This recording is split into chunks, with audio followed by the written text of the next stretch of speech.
Important update about YouTube playlists. Hey everyone. We've received many messages asking why our YouTube playlists aren't showing up. Do we create YouTube playlists?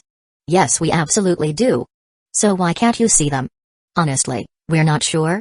We've been in contact with YouTube support for several months now, but we still haven't received a clear answer or solution. After much discussion, our team has decided to take matters into our own hands. We believe the issue might be related to the number of playlists we've created on a single channel, possibly too many. Our solution? We're launching 2 additional YouTube channels, giving us a total of 3. This way, we can organize our audiobooks better and avoid the playlist visibility issue in the future. This change only affects our YouTube audience. If you're a patron supporter, you can still access all our audiobooks by visiting the collection menu on Patreon. Thanks so much for your time and continued support. Happy listening. They were friends in business but didn't get along personally. So Yukino used a typically cryptic tone. Ekika, so I guessed it right, Yukino shoulda. That thing you said before, only fools would date him. Was just to fool me, Yukino, are you out of your mind? Ekika's eyes locked onto the phone screen. Answer me. Are you trying to fool me? This time, almost a full minute passed before Yukino replied, I don't recall having any obligation to explain such things to you. It's her. It really is her. Ekika felt completely certain. When someone faces a question without answering directly, but instead chooses to respond like that, it usually means they feel guilty. Ekika gripped her phone tightly, her eyes burning with fiery determination. That was the spirit to fight. Though she doubted that even if she went to Makoto's house after messaging Yukino, she might not see Yukino. She'd definitely retreat beforehand. After all, she doesn't even want to meet me privately anymore. Ekika remembered their past interactions. The last time she saw Yukino waiting in the rain under an umbrella, she contacted her to meet, but Yukino firmly refused. Since then, Ekika was sure Yukino had become unreliable. Only fools would date him? You've probably been torn over whether to be a fool or not. In fact, Ekika hit the mark. At this moment, Yukino was sitting at her desk, lost in thought. She had been so focused on researching filming that she left her phone in the living room. After chatting with Ekika, she couldn't calm down to continue studying. Her mind was chaotic. Yukino took a deep breath, massaging her brow to ease her restless feelings. That idiot, why come bother me when there's nothing else to do? Does she like the feeling of losing? Yukino really didn't understand why Ekika suddenly started picking a fight. But when Ekika mentioned only fools would date him again, it completely disturbed Yukino's previously calm heart. Just as Ekika guessed, Yukino was conflicted. Be a fool and date him? No way. That guy is a player. I could never date someone like that. Yukino got angrier and angrier. It was all Ekika's fault. Now she couldn't even read. On the other side, Yumiko had already left. And she left feeling both refreshed and embarrassed. Facing the boss in Phase 2, she really had no strength to fight back. A rookie heroine like her didn't have the gear or stats to fight a boss. But Yumiko was confident. Even now, stubbornly believing she could put up a fight against Makoto. If a heroine isn't brave, what's the point? This was a trial. So she acted bravely and was defeated in a flash. It perfectly fit the oft-used online joke, gone in an instant. At the end, she had a clever idea and borrowed a pair of sports shorts from Makoto. After all, she still had to go home. Makoto's reaction was, 6. Ekika and Nino hadn't even returned the sports shorts they borrowed. At this rate, he'd soon become a wholesale supplier of sports shorts. Still the free kind. Yumiko, being too shy, not only didn't notice Makoto's strange look, but even forgot the originally planned dinner invitation. The rice was cooked too much. Makoto tied on an apron, thinking he would just make fried rice with the extra rice later tonight. Just then, the doorbell rang. He went to the door and looked through the peephole. Standing outside was Ekika. The girl stood with her hands behind her back, a sweet smile on her face. This scene felt very familiar to Makoto. Another surprise attack? Last time, Ekika had done just that. Silently sneaking over, catching him completely off guard. But Makoto thought to himself, since she came at this time, she probably hadn't eaten dinner yet. The extra rice would be perfectly eaten by someone. As he opened the door, before he could finish saying, "Why are you here?" a pleasant fragrance suddenly hit his nose. After that, the girl's soft and warm body leaned against him. Rarely, she hugged Makoto and said in a tone full of longing, "I missed you, Makoto." There's a trick here. Makoto's mind was very clear. He was certain there was something else behind this. So he calmly pulled the girl inside to change shoes, teasing her, "It's the first time I've seen you so suddenly affectionate, but it is really cute." Ekika smiled sweetly and asked, "Isn't affection a good thing?" It's good, but have you ever heard this saying? Sudden affection often makes people uncomfortable. Huh? Makoto, do you mean you're no longer used to me like this? Makoto smiled. Good, this kind of you fits the usual mischievous feeling you have. The smile in Akika's eyes widened. I can actually be even more lively. For example? For example. She paused, then smiled mischievously, dragging out the tone. I just smelled the scent of another woman on you. Makoto's face remained unchanged, thinking to himself, just as I thought, there's a trick. Her sudden hug just now was for this reason. Just as Makoto was about to speak, the charming scent from the girl surrounded him again. This time, she hugged Makoto's waist, stood on tiptoe, her competitive gaze fully revealed, since you smell like another woman, then cover it up with my scent. Genius, discharged from the hospital. Makoto was stunned. He had never seen such a flirtatious move before. Akiko was already very skilled at kissing. She learned fast and kissed with great enthusiasm. On the way here, she sprayed her favorite perfume and applied her favorite lipstick. Only this way can I completely cover Yukino's scent. That was what she thought in her heart. Naturally, she ate dinner at Makoto's house. She wasn't in a hurry to go home, and while sitting next to him on the sofa, she suddenly linked her arm with his, pressed her cute little face close, and quickly took a photo with her phone. What's this? Makoto felt she was up to something again.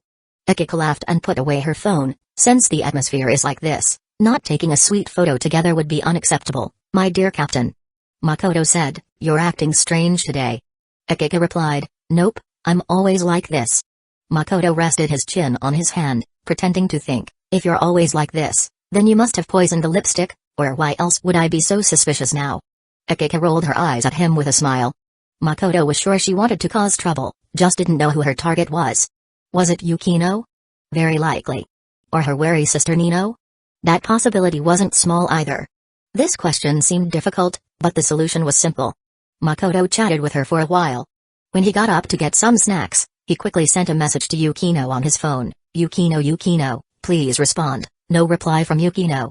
Makoto, calling the adorable second miss, urgent matter, within 5 seconds, Yukino replied, say it quickly, Makoto, won't you reply unless I add adorable? Ha, Yukino, you rascal. Yukino, do you want me to block you? Makoto, getting to the point, has Akiko contacted you? Yukino, she contacted you too? Makoto got his answer. Akiko's target was Yukino. Remembering that earlier she suddenly called him, then ended the call with I'll tell you next time. The answer was obvious. She had mistaken Yumiko for Yukino because he didn't answer the phone. Makoto calmly sat back down. That photo you just took, it's probably not just for your own collection, right? Akiko smiled slyly. You can think more about it. Makoto, you want to send the photo to Yukino to break through her defenses? Akiko was surprised. You guessed that too? Makoto seriously advised, there's something I have to tell you early. Yukino's stats are terrifyingly high, whether online or offline, she's all stats. She's really strong, but I'm not bad either. Akiko wouldn't admit defeat, of course. Besides, she still had 4 younger sisters. Wait, what do you mean by offline? She suddenly caught the key point. Makoto seriously said, Yukino's Aikido is very good. I observed carefully, if she gets serious, about 4 or 5 adults can't get close to her. Akiko was stunned. Why didn't you say you had this special ability earlier? Thinking of how many times she provoked the other party and clearly saw her getting angry, Akiko felt like she had been wildly dancing on the edge of self-destruction. This was important information, I must remember. If she really angered Yukino, and Yukino pinned her down in front of Makoto and the sisters so she couldn't move, it would be too embarrassing. After careful thought, Akiko decided to mostly act as a keyboard warrior online and keep offline interactions mostly to testing and teasing. When dinner time came, Mayu suddenly arrived. Makoto added a pair of chopsticks, planning to eat a little less himself since he could make a late-night snack later. During dinner, Mayu and Akiko mostly talked, with Makoto occasionally joining in. Mayu's personality got along with everyone, and Akiko liked this about the beautiful teacher. After the meal, the 2 women took the initiative to wash the dishes, while Makoto stayed in the living room enjoying the male lead's unique privilege. From the moment Mayu came in, she and Akiko secretly sized each other up. She hadn't really observed carefully before. Turns out Akiko's figure was quite good, with a bust size comparable to her own. And since Akiko was a blooming young girl, it was hard not to be envious. Akiko also envied Mayu for her mature woman's charm, something adolescent girls deeply long for. Akiko had always considered herself mature, but in words and deeds, Mayu had become her object of admiration. While thinking this, she suddenly thought of a good idea. Mayu was gentle, kind-hearted, and a neighbor to Makoto. Akiko casually said, Teacher Matsuke's probably knows already that Makoto is really popular with girls. Mayu was slightly surprised. That's true, he has many beautiful girlfriends around him. Probably more than friends, right? Akiko kept smiling. Makoto trusts you so much, and with so many beautiful girls around him, I think you should seriously consider keeping an eye on him for the future. Huh? Me? Keeping an eye on him? Mayu pointed at her face, shocked. Chapter 102, 101, Bro, you smell really good today. After May arrived, Makoto's team's filming progressed increasingly smoothly. Not only because he took on many jobs, allowing others to focus better, but also because no one wanted the filming to drag on too long in the hot weather. Not just the beauty-conscious girls couldn't stand the heat, the boys also couldn't endure it. Makoto discussed it with Yukino and the others. After everyone agreed, he created a social media account online. Supernatural Investigation Club. Yukino initially wanted a more normal name, but after Makoto and Akiko, two naming geniuses, started messing around with ideas, she quickly agreed to keep the club name. While everyone discussed the name, Itsuki stayed silent, quietly eating.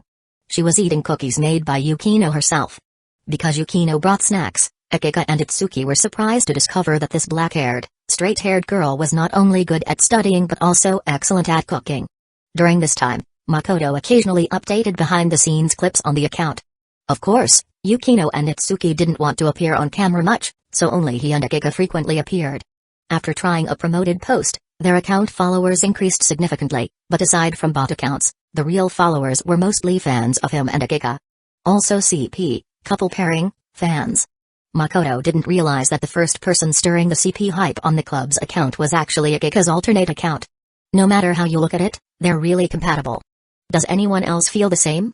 I find their interactions really interesting, just like a real couple. After Akiko got involved personally and started setting the tone, many fans in the comment section constantly shipped the CP. When Makoto felt something was off, the timing, location, and people were all controlled by Akiko. It's worth mentioning that recently Utaha had been chatting online with Makoto. She knew he was busy filming, so she hadn't come to disturb him offline. But judging by her posts, Makoto guessed her patience was running out. After all, she was eager to improve and was preparing her novel. All factors combined, if Makoto weren't really busy, she might have already visited. Another afternoon of filming came, and Makoto's group was seriously preparing for shooting. Today, they were filming the scene where Kika's character, the granddaughter, swaps bodies with her grandmother, so the shooting location was chosen outdoors. There were quite a few onlookers nearby, some of whom had come specifically after seeing it on the club's account. Not far away, a black luxury car stopped. The person getting out was Mrs. Yukino Shida. Her driver stayed in the car. Today her husband was tied up with something and couldn't come, so she came by herself. This was her first time visiting Makoto's filming site. Before, she had asked others to keep an eye on it, but she had never come in person. These kids actually persisted, and Hayato has been coming every day to help. It seems they're not just fooling around. Mrs. Yukino Shita walked forward with surprise. When she saw that quite a few people were watching and that they were excitedly discussing something, she decided to listen in first. As she approached, the voice of a stout man could be heard. Good morning. I know you don't believe what I'm saying, but I can guarantee that once the most leadership-driven boy starts talking, you'll immediately believe me and be determined to lose weight with me. His friend obviously didn't believe him. Stop joking, I know you well. You've been saying you want to lose weight for 2 years, but you never stick to it. This time I'm serious. Recently, whenever I have time, I come to watch these kids. Every time that boy encourages his friends, I get encouraged too. You might not know, but I've secretly been working out for a week now. Really, that's serious? His friend wavered. Mrs. Yukino Shita listened to their conversation and guessed the boy they were talking about was Makoto. That kid, does he always encourage everyone before filming? That fits my impression of how mature he is in his work. Mrs. Yukino Shita smiled slightly. She admired it, but didn't take their conversation too seriously. After all, encouragement from youths like that wouldn't affect a mature woman who had experienced many storms like her. That's what she thought. Mrs. Yukino Shita didn't go over to disturb Makoto and the others, but just stood there looking around. Then she heard many comments similar to those two just now. Whenever I'm in a bad mood, I come here. That boy's words are really powerful. Me too. Since being encouraged by him last time, I successfully got back my girlfriend. So everyone's the same? Indeed, the most powerful things in the world are human words and courage. Meow. Mrs. Yukino Shito was surprised to find that not only did these people highly praise Makoto, but there was even a chubby orange cat sitting on the ground, looking as if it were seriously waiting. She observed for a while. The orange cat's fur was dirty, clearly a stray. It had some severe bald patches, probably from fights over territory. Despite its scars, the orange cat sat obediently among the crowd, concentrating fully. Like a loyal soldier waiting for the general's orders. At this moment, Mrs. Yukino Shita heard an excited voice say, "It's starting, it's starting." She quickly turned her head. At that moment, out of the corner of her eye, she caught sight of a familiar car parked by the roadside. The front passenger window was rolled down, revealing Nakano Maruo's face. Coincidentally, he looked over too. The two parents nodded to each other and then continued watching Makoto and the group. I still say this, everyone please remember, even if we make mistakes or don't do some things well enough, please don't be afraid. If a person doesn't even have the courage to try to take the first step, then forget about crossing the ocean. They probably won't even have the courage to say goodbye to the shore. Under Makoto's steady voice, Nino's gift completely enveloped everyone and every animal within range. At first, Mrs. Yukino Shita just found the boy's speech interesting. But as she listened, she felt as if a fire was kindling inside her chest. Even she unconsciously straightened her slender waist, her gaze burning intensely.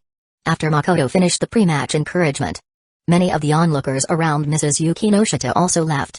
I've got the motivation to keep dieting again. Let's go to the gym, it's time to change our out-of-shape bodies. I must study hard and get into Tokyo University. Meow meow meow. A group of very passionate people left with a cat firmly in tow. Mrs. Yukino Shita held her chest. Unlike Yukino's thin but ample chest that rose and fell rapidly, her own heart clearly showed she was unsettled inside. I haven't been caring enough about Yukino, and not direct enough. She must have had times when she quietly suffered alone these years, right? Mrs. Yukino Shita sighed softly and made up her mind. At least today, she should show more motherly love toward Yukino. As she took out her phone and told the driver to buy gifts for the filming visit, on the other side, Nakano Maruo sitting in the car clenched his fist tightly. Many times I clearly could take the time to be with them, but I worry they'll be awkward seeing me, so I always hesitate. Nakano Maruo muttered. At this moment, his driver firmly said, Mr. Nakano, you should seize this opportunity now to complete the filming with your children. Together? Yes. As a parent, if you and your child complete something together, and it's something the child likes and takes seriously, that will deepen your father-daughter bond. I understand. Nakano Maruo adjusted his glasses, opened the car door, and resolutely walked toward the filming location. Both parents had decided to change themselves. So when Makoto was ready to start filming, Nakano Maruo came in front of everyone. Dad. Not only did Akika and Itsuki, who were in character, look surprised, but even Nino, who came to visit, stood up. Nakano Maruo nodded to his daughters, then gently spoke to Makoto, Is there anything I can do?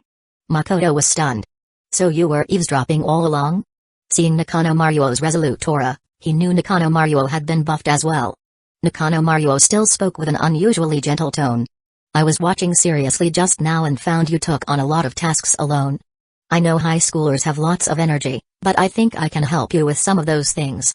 Then he looked at his daughters, who were completely stunned. Besides, I want to complete something with my children. Akika and the others' expressions softened instantly, touched deeply. It was the first time they saw their father express concern so directly. Makoto had no reason to refuse, then please. That's what I should do. Nakano Maruo shook his head. Behind the camera, Yukino watched this scene, her eyes flickered. She could sense her own heart was envious. Even if only for a moment. But just as Makoto was teaching Nakano Maruo how to set up lighting, she heard a familiar voice behind her, Yukino. Yukino turned in surprise and saw Mrs. Yukino Shita smiling gently, unusually kind. Go boldly. Do what you believe is right. Your father and I will definitely support you. Mother, how come you? Yukino's voice cut off abruptly. She quickly turned and glanced at Makoto. Did that guy secretly contact my mother? If it wasn't him, how could my mother have specially come to see me? Yukino took a deep breath, raised her head, and smiled beautifully and confidently. I will do well. Akiko continued to perform exceptionally today. In the story where grandmother and granddaughter exchanged bodies, the surprise and excitement on her face were all perfectly portrayed. Even onlooker Nino murmured, no matter how you look at it, Akiko is a professional actress. As the story's heroine, Akiko was undoubtedly the center of attention today. At break time, Nakano Maruo chatted with his daughters. Mrs. Yukino Shita had the driver deliver the drinks and snacks she bought, and stayed with Yukino. Makoto did not approach. Although these two parents' visits today were pure coincidence, and being influenced by their buffs was an even bigger coincidence. But he could see that whether it was Akiko and the others or Yukino, they were all very satisfied and happy at this moment. So he simply stood under a tree alone, not disturbing anyone. Soon, Yukino came over holding a bottle of juice. For you. Thanks. Why don't you keep chatting with Auntie? She looks in a good mood today. Yukino didn't respond but smiled faintly, looking at Makoto as he twisted open the bottle cap and lowered his voice to say, after filming ends, do you want to come to my place? Makoto paused mid-drink, aren't you going to eat with Auntie? Yukino said openly, she hopes I do what I think is right. Coincidentally, I think what I'm doing now is right. As she said this, her eyes gradually shimmered with a watery gleam. Very beautiful, very cute. Her gaze and tone revealed, I want to improve. And on the path to improvement, she's even willing to let someone play with her leg. Makoto held the juice and sincerely remarked, bro, you smell really good today. Yukino suddenly didn't want to invite him to her place anymore. Chapter 103, 102, Are you really not dating him? Thanks everyone for your hard work today. After filming ended, Makoto said goodbye as usual, then turned to clean up the site. Not only the equipment but also trash bags filled with leftovers and wrappers, he tidied everything up in advance. By now, Nino's gift buff had faded, but Nakano Maruo and Mrs. Yukino Shito had not left. Makoto observed carefully, both parents showed brief expressions of surprise, seeming puzzled about something. But when their daughters approached, they stopped pondering. No matter what, the Nakano girls and Yukino girl had done very well today. Akiko needs no introduction, she is an actress with a certain level of skill. Although still a beginner, Makoto had been building her foundation steadily. With today's buff, Akiko's strength and acting could completely captivate everyone present. Itsuki didn't have much to do but did everything well, carefully, without neglect. Yukino was the strongest after Makoto, she could serve as photographer, light technician, even script supervisor. The classmates called by Makoto and Hayato were also buffed, and everyone did their jobs well. All of this was real. Nakano Maruo and Mrs. Yukino Shita could not have missed it.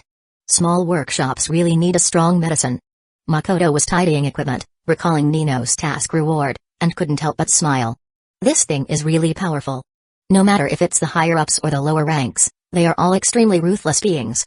It was what made Mayu decide to take the first step, and it also proved that Akiko was not only good at taking care of her younger sisters but could also take care of her younger brother. What little workshop are you talking about? Yukino walked over carrying a trash bag. Nothing much, just feeling a bit sentimental about our little workshop. Makoto smiled. Yukino didn't respond but put down what she was carrying and helped him clean up. Then Akiko came over too. As usual, she wore a smile on her face, I'll help out as well. Makoto glanced at the two girls working seriously and suddenly thought of something.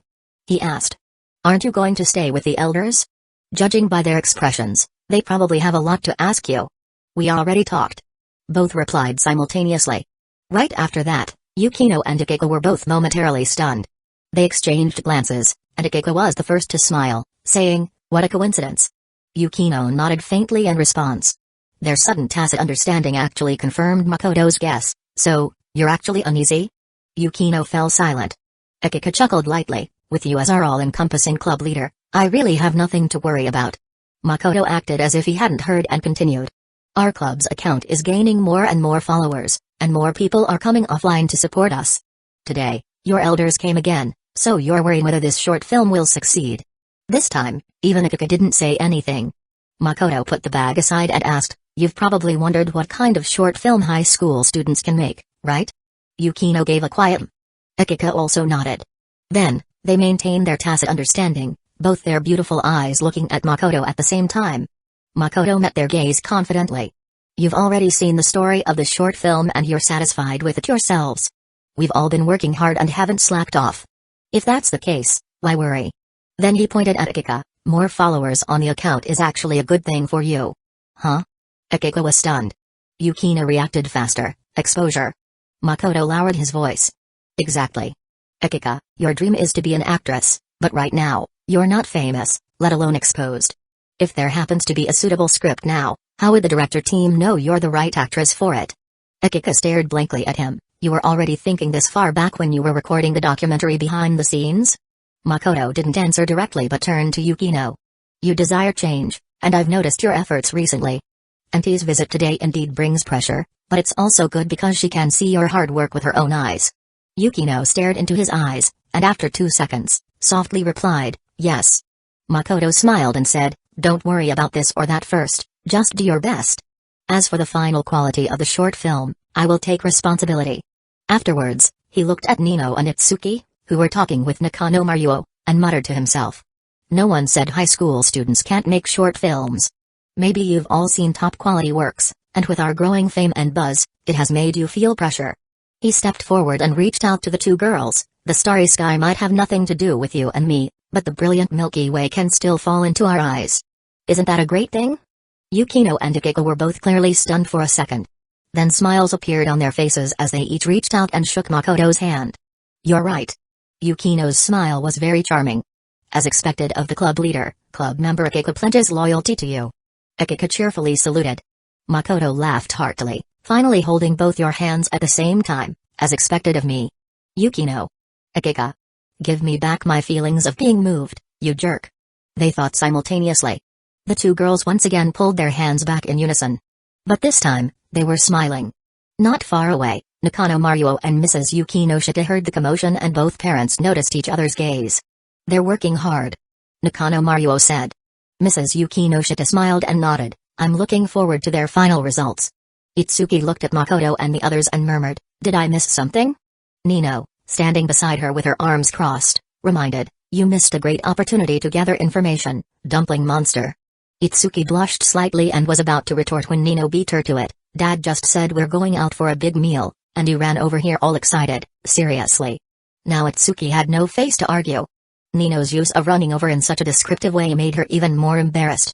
After the place was tidied up, Nakano Maruo politely said goodbye with the girls and Makoto. Mrs. Yukino Shita returned to the car but didn't leave. Because Yukino was waiting for Makoto. I probably can't come to your place today. Makoto put on an extremely regretful expression. Yukino ignored his antics. Why? Auntie obviously wants to have dinner with you, and if I come along, as her peer and friend, you'd have to keep calling me senior at the dinner table. Thinking about it, that's pretty embarrassing. Since when have you been embarrassed? You've been smiling the whole time. My smile is to cover up my awkwardness. Makoto, I think you're getting better and better at lying. Yukino got into the car without looking back. As soon as the door closed, Makoto's phone rang. He picked it up and saw a message from Yukino. Next time, I'll treat you to a meal, followed by a smiling panda emoji. Makoto, just a meal? Not enough, no reply from Yukino. As the car started, Mrs. Yukino Shita waved warmly at Makoto before the window closed. She and Nakano Maruo had both offered to give Makoto a ride back but were declined. It's rare to have a chance to quickly ease your family relations. If I join in, it might spoil it. Makoto put away his phone. Winning over your parents is also part of the game. There's a saying, to besiege by force is beneath, to win the hearts is above. Inside Mrs. Yukino Shita's car, she looked in the rearview mirror and saw her daughter constantly holding her phone, clearly distracted. She even caught a fleeting flash of embarrassment in Yukino's eyes. She thought for a moment, then gently asked, are you and Makoto really not dating? At the same time, elsewhere, Nakano Maruo took the opportunity while his daughters went upstairs to change clothes and sent Akiko a message from the car, are you really not dating him? That evening, Nakano Maruo and Mrs. Yukino Shita each called Makoto. Nakano Maruo, due to his reserved nature, only formally expressed his thanks over the phone. Mrs. Yukino Shita was different. She chatted with Makoto about daily trivial matters and showed concern about his school life. She simply didn't mention Yukino. During the call, she brought up Yutaha. On my way to the set today, I met that girl. I had heard about how excellent she is, so I just chatted casually with her. At this point, Mrs. Yukino Shita's laughter was a bit playful, but when I mentioned you, her polite attitude instantly shifted to concern. Makoto looked thoughtful. Was this information gathering? Or just a test? Judging by this, the beautiful woman must have talked a lot about herself with Yukino today. I'm indeed friends with Kasumijoka-senpai, but recently, because I've been so busy, she has only contacted me online. Makoto answered carefully. Makoto, I've noticed there are quite a few girls around you, and they're all cute girls. Is that a joke as friends? Let me think about how to answer. You really are tight-lipped. Mrs. Yukino Shita laughed softly on the other end and smoothly shifted the topic back to everyday matters. The call lasted half an hour before ending. Mrs. Yukino Shita put down her phone and glanced at her open notebook. On the page was Makoto's name. Below it was a note, potential stock. After a few seconds, She picked up a pen and added, possesses leadership and strong charisma. Recalling her feelings on the set today, even she found it amazing. Having gone through so much herself, she was still fired up by the passionate words of a junior. Maybe she should come watch more often? No matter what, she liked encouragement that made her blood boil and strengthened her resolve. Meanwhile, on Makoto's side, he guessed Utaha's patience was nearing its limit. After being mentioned again by Mrs. Yuki Noshita, the black silk-clad senpai eager to improve would definitely come looking for him. Sure enough, 2 days after Mrs. Yuki Noshita's call, just after Makoto finished filming and returned home, the doorbell rang. Outside was Utaha. She wore her familiar uniform with black stockings, but this time she carried a beautifully wrapped bag, probably a gift bought on the way. Sorry to bother you, Fushimi. After giving the gift, Utaha sat down in the living room, first showing an apologetic smile. I know you've been busy filming lately, but I've accumulated a lot of questions and have to come to you for answers. Questions about the new book? Makoto brought tea over and sat opposite her. Utaha was surprised. How did you know? Makoto casually replied, because you look like a literary girl. And you asked me so many questions about books back then, so I figured that must be it. Literary girl? Utaha's lips curled into a beautiful smile. So that's how you see me? Of course not. In my heart, your true image is that of a burning black-stocking senpai. That's what countless people agreed on before I transmigrated. Chapter 104, 103, Secret Snacking Battle. Utaha came to visit at this time. Even if she didn't mention staying for dinner, out of courtesy, Makoto would definitely ask. Sure. Utaha agreed without a second's hesitation. She even smiled and said, Teacher Matsuke's talked to me about your cooking skills. She said you're really good at cooking.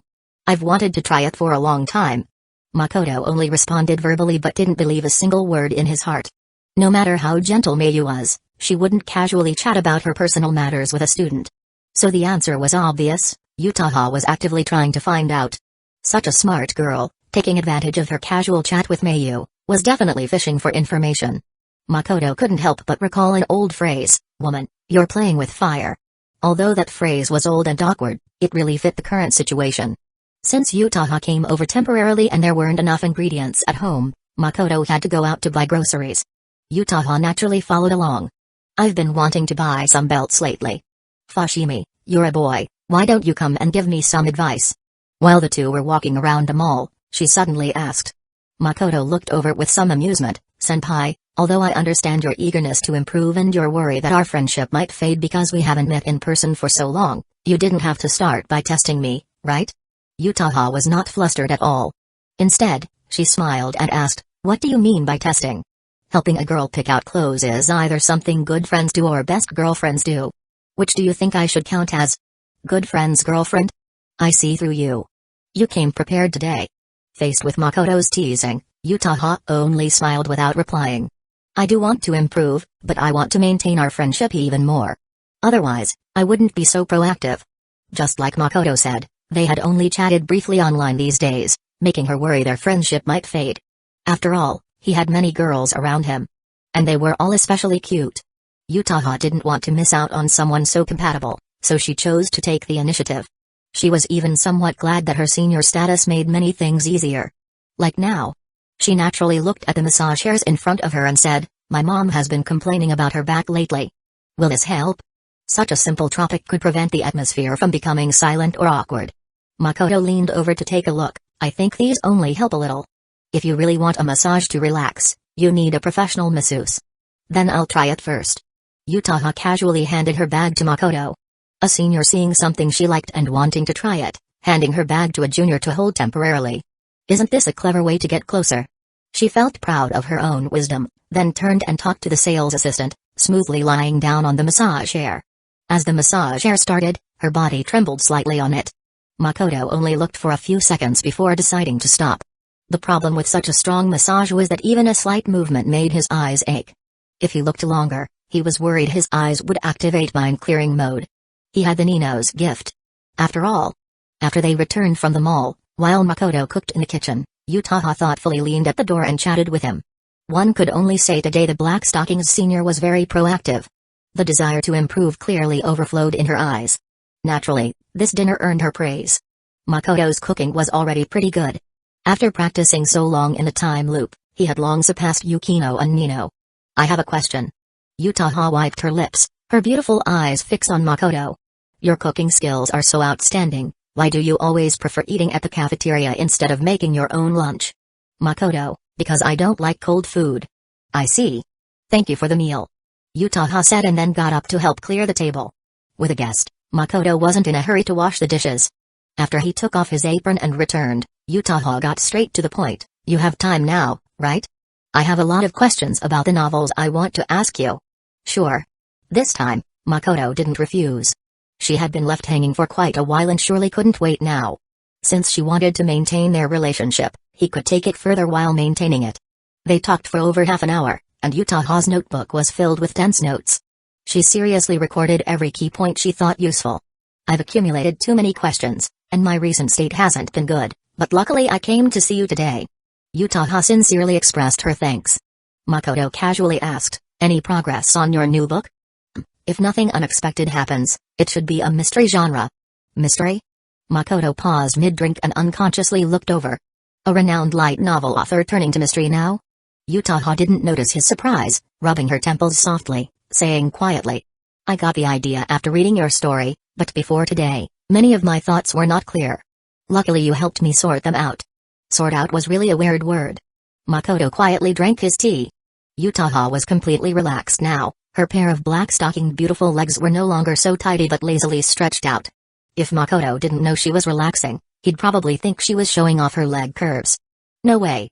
Among the few beautiful girls he knew, Yutaha's legs were the longest. And she loved wearing high stockings. That was a real strength.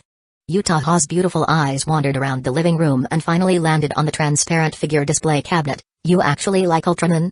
She brought up Ultraman because she didn't recognize most of the figures inside. Makoto asked, it's normal for boys to like Ultraman, right? But in my impression, kids usually like Ultraman more. That's just your impression. Ultraman's audience isn't only kids.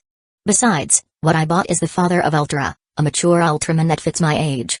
Chapter 105, 104, Secret Snacking Battle, 2, Yutaha rolled her eyes at him without much patience. That was obviously an excuse, but this kind of conversation atmosphere was exactly what she liked. It was something she never had with classmates at school. She comfortably leaned against the sofa, her long hair casually flowing down, her delicate face full of contentment, emotions constantly changing in her eyes, and her moist lips shining. Such a beautiful girl was hard not to stare at. Not to mention her tall and well-proportioned figure.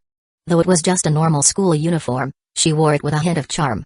Her slender waist seemed almost unable to support her fuller-than-pierced chest, but looking down from her waist, the sudden display of her full hips and curves stood out.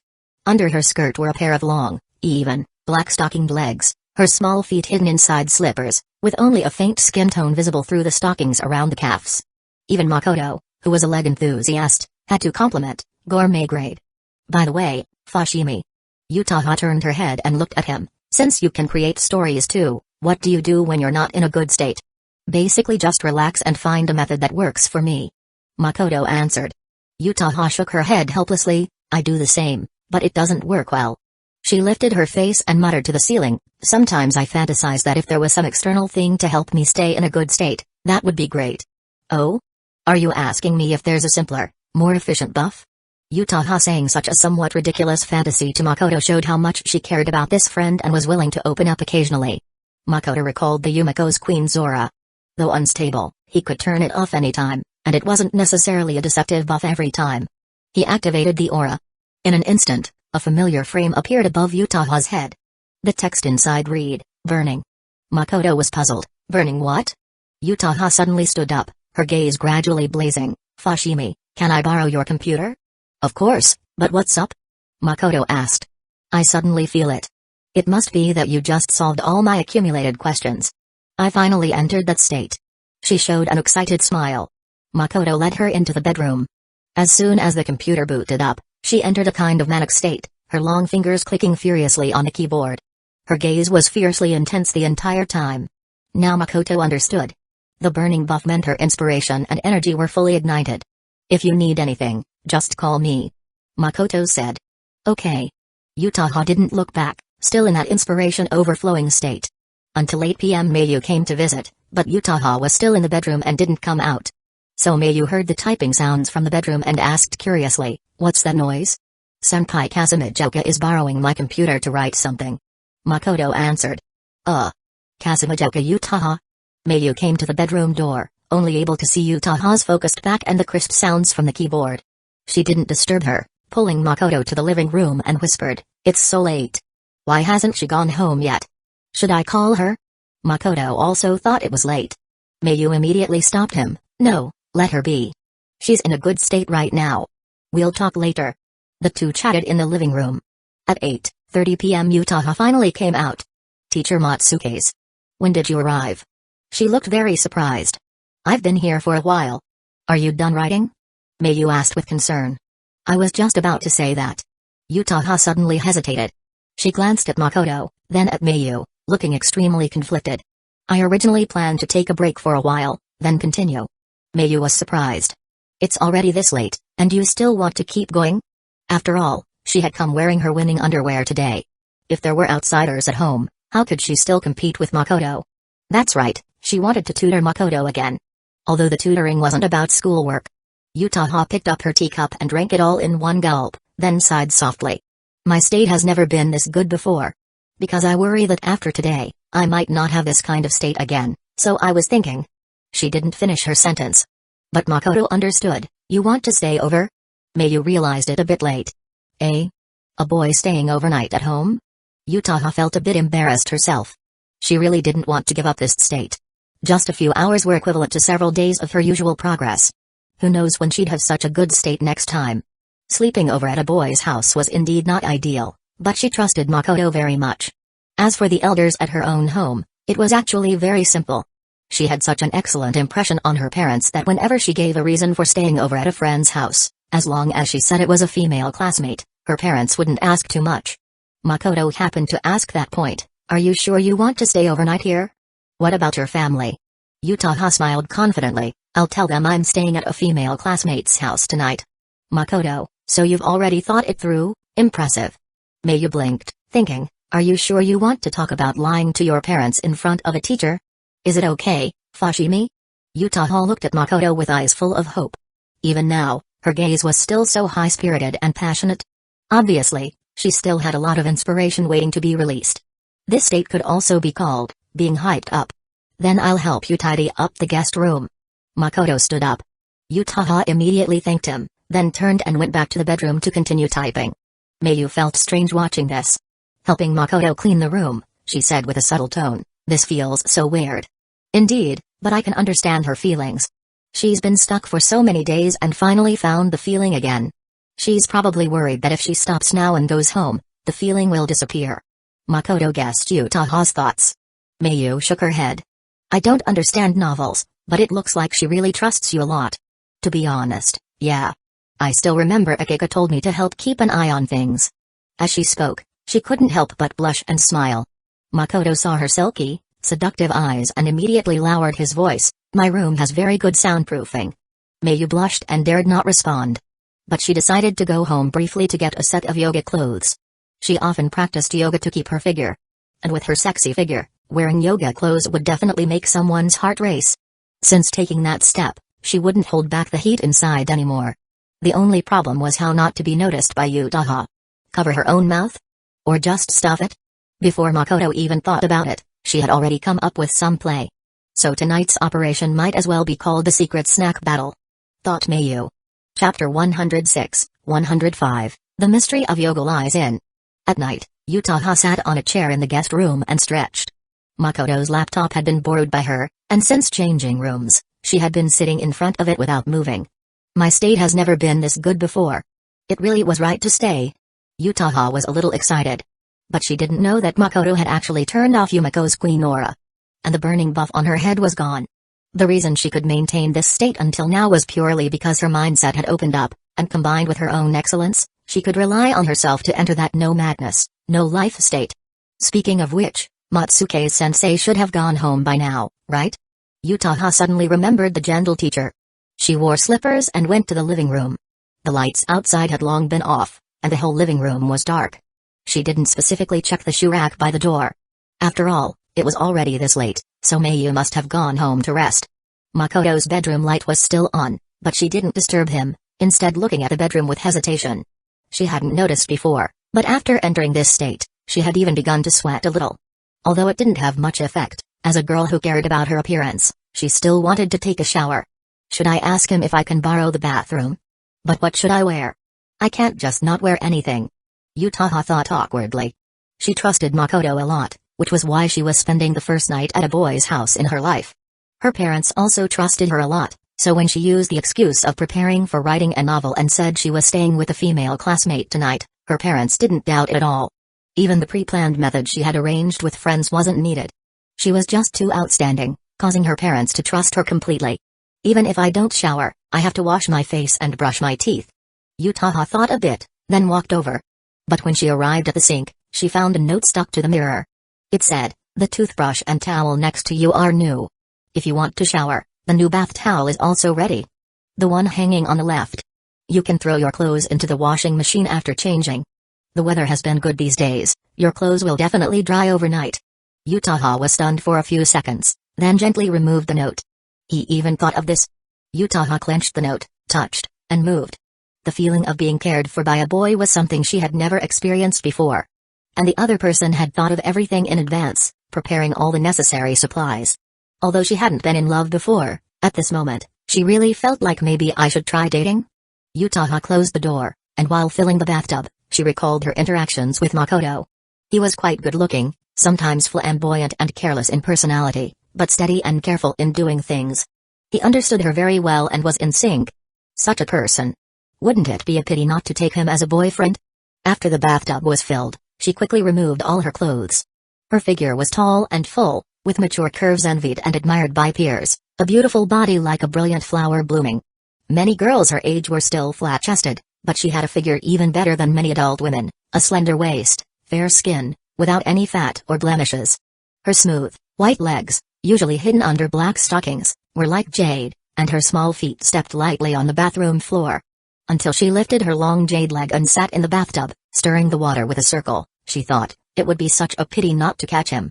Feeling the comfort brought by the hot water, she closed her eyes with great pleasure.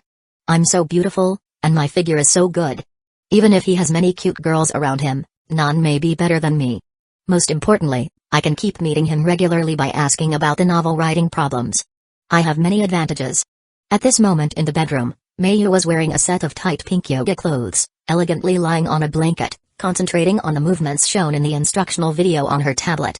Makoto was watching beside her. The more he watched, the more something felt off. On the surface, Mayu was practicing yoga, but every time she bent her knees and knelt on the blanket, her movements were larger than those in the tutorial. Such movement range, combined with her sexy and provocative curves, made it hard not to let one's imagination run wild. But Yutaha wasn't asleep yet. Makoto had just heard footsteps in the living room. Because of Nino's gift. He planned to wait until Yutaha rested before taking any action. Compared to letting Yutaha toss and turn sleeplessly in heat, it was better to give her a magical dream. At least that way, she wouldn't come find him because she couldn't sleep or accidentally cause some unexpected incident. Makoto didn't like surprises. At this time, Mayu's soft voice sounded shy yet teasing. Why don't you dare look at me? It's not that I don't dare, I'm just thinking. Makoto looked back. Oh my gosh. Then tell me, what are you thinking about? Mayu kept her hands and feet on the ground, turned her head, showing a charming and seductive beautiful face. Makoto really thought for a moment. I remember yoga has partner exercises, right? Not only partner yoga, but also many moves that require flexibility and coordination. Mayu said shyly, looking at his face, do you want to practice with me? Next time, definitely next time. Makoto crossed his legs, adjusting tactics. Mayu chuckled. Of course she could tell Makoto was thinking about it, but because Yutaha hadn't rested yet, he wanted to be cautious. So this gentle, beautiful teacher rarely got playful with her little boyfriend. Her yoga movements became even larger. Makoto watched her swaying figure like a willow in the wind, thinking this thing shouldn't be used to test leaders. It was 11:30 p.m. Mayu had already stopped to drink water and rest. Makoto pretended to go out to the bathroom but was actually observing outside. He found that Yutaha's guest room lights were off. Out of caution, he knocked on the door. Senpai, are you asleep? No response from inside. This is settled. Chapter 107, 106, The Mystery of Yoga Lies in. 2. Makoto returned to the room. Mayu thought he had really gone to the bathroom and covered her mouth to giggle softly. Are you about to lose control? How come I never noticed this side of you before? Because it's fun. She put down her cup, chuckled, and sat back down on the blanket. She wanted to be playful again. Makoto smiled inwardly but feigned surprise on his face. You're going for more? Hearing his tone, Mayu happily laughed, like a little fox who just successfully stole something. She didn't answer but laughed again, supporting herself on the blanket with her hands and feet, striking the same pose as before. Just as she was enjoying the different kind of happiness brought by being playful, she suddenly heard Makoto's voice come closer. If you don't behave, there's a punishment. Huh? Mayu turned around with a flushed face and found him already sitting behind her, looking at her with a teasing expression. Spicy. The next second, she heard Makoto chuckle softly. The real secret of yoga lies in partner yoga. Mayu left at 5 in the morning. She didn't want any unexpected trouble, so she set the alarm in advance. Makoto got up too. Now that his body strength was increasing, his need for sleep wasn't as intense as before. Even after staying up until dawn, he was still full of energy. As for Utaha, she woke up around 6. She had been busy non-stop until nearly 11 the previous night and was genuinely tired, falling asleep as soon as she lay down. Normally, after such a good sleep, she should have been in a good mood upon waking. But at this moment, she couldn't be happy at all. Not only unhappy, but embarrassed enough to want to dig a tunnel and escape from here.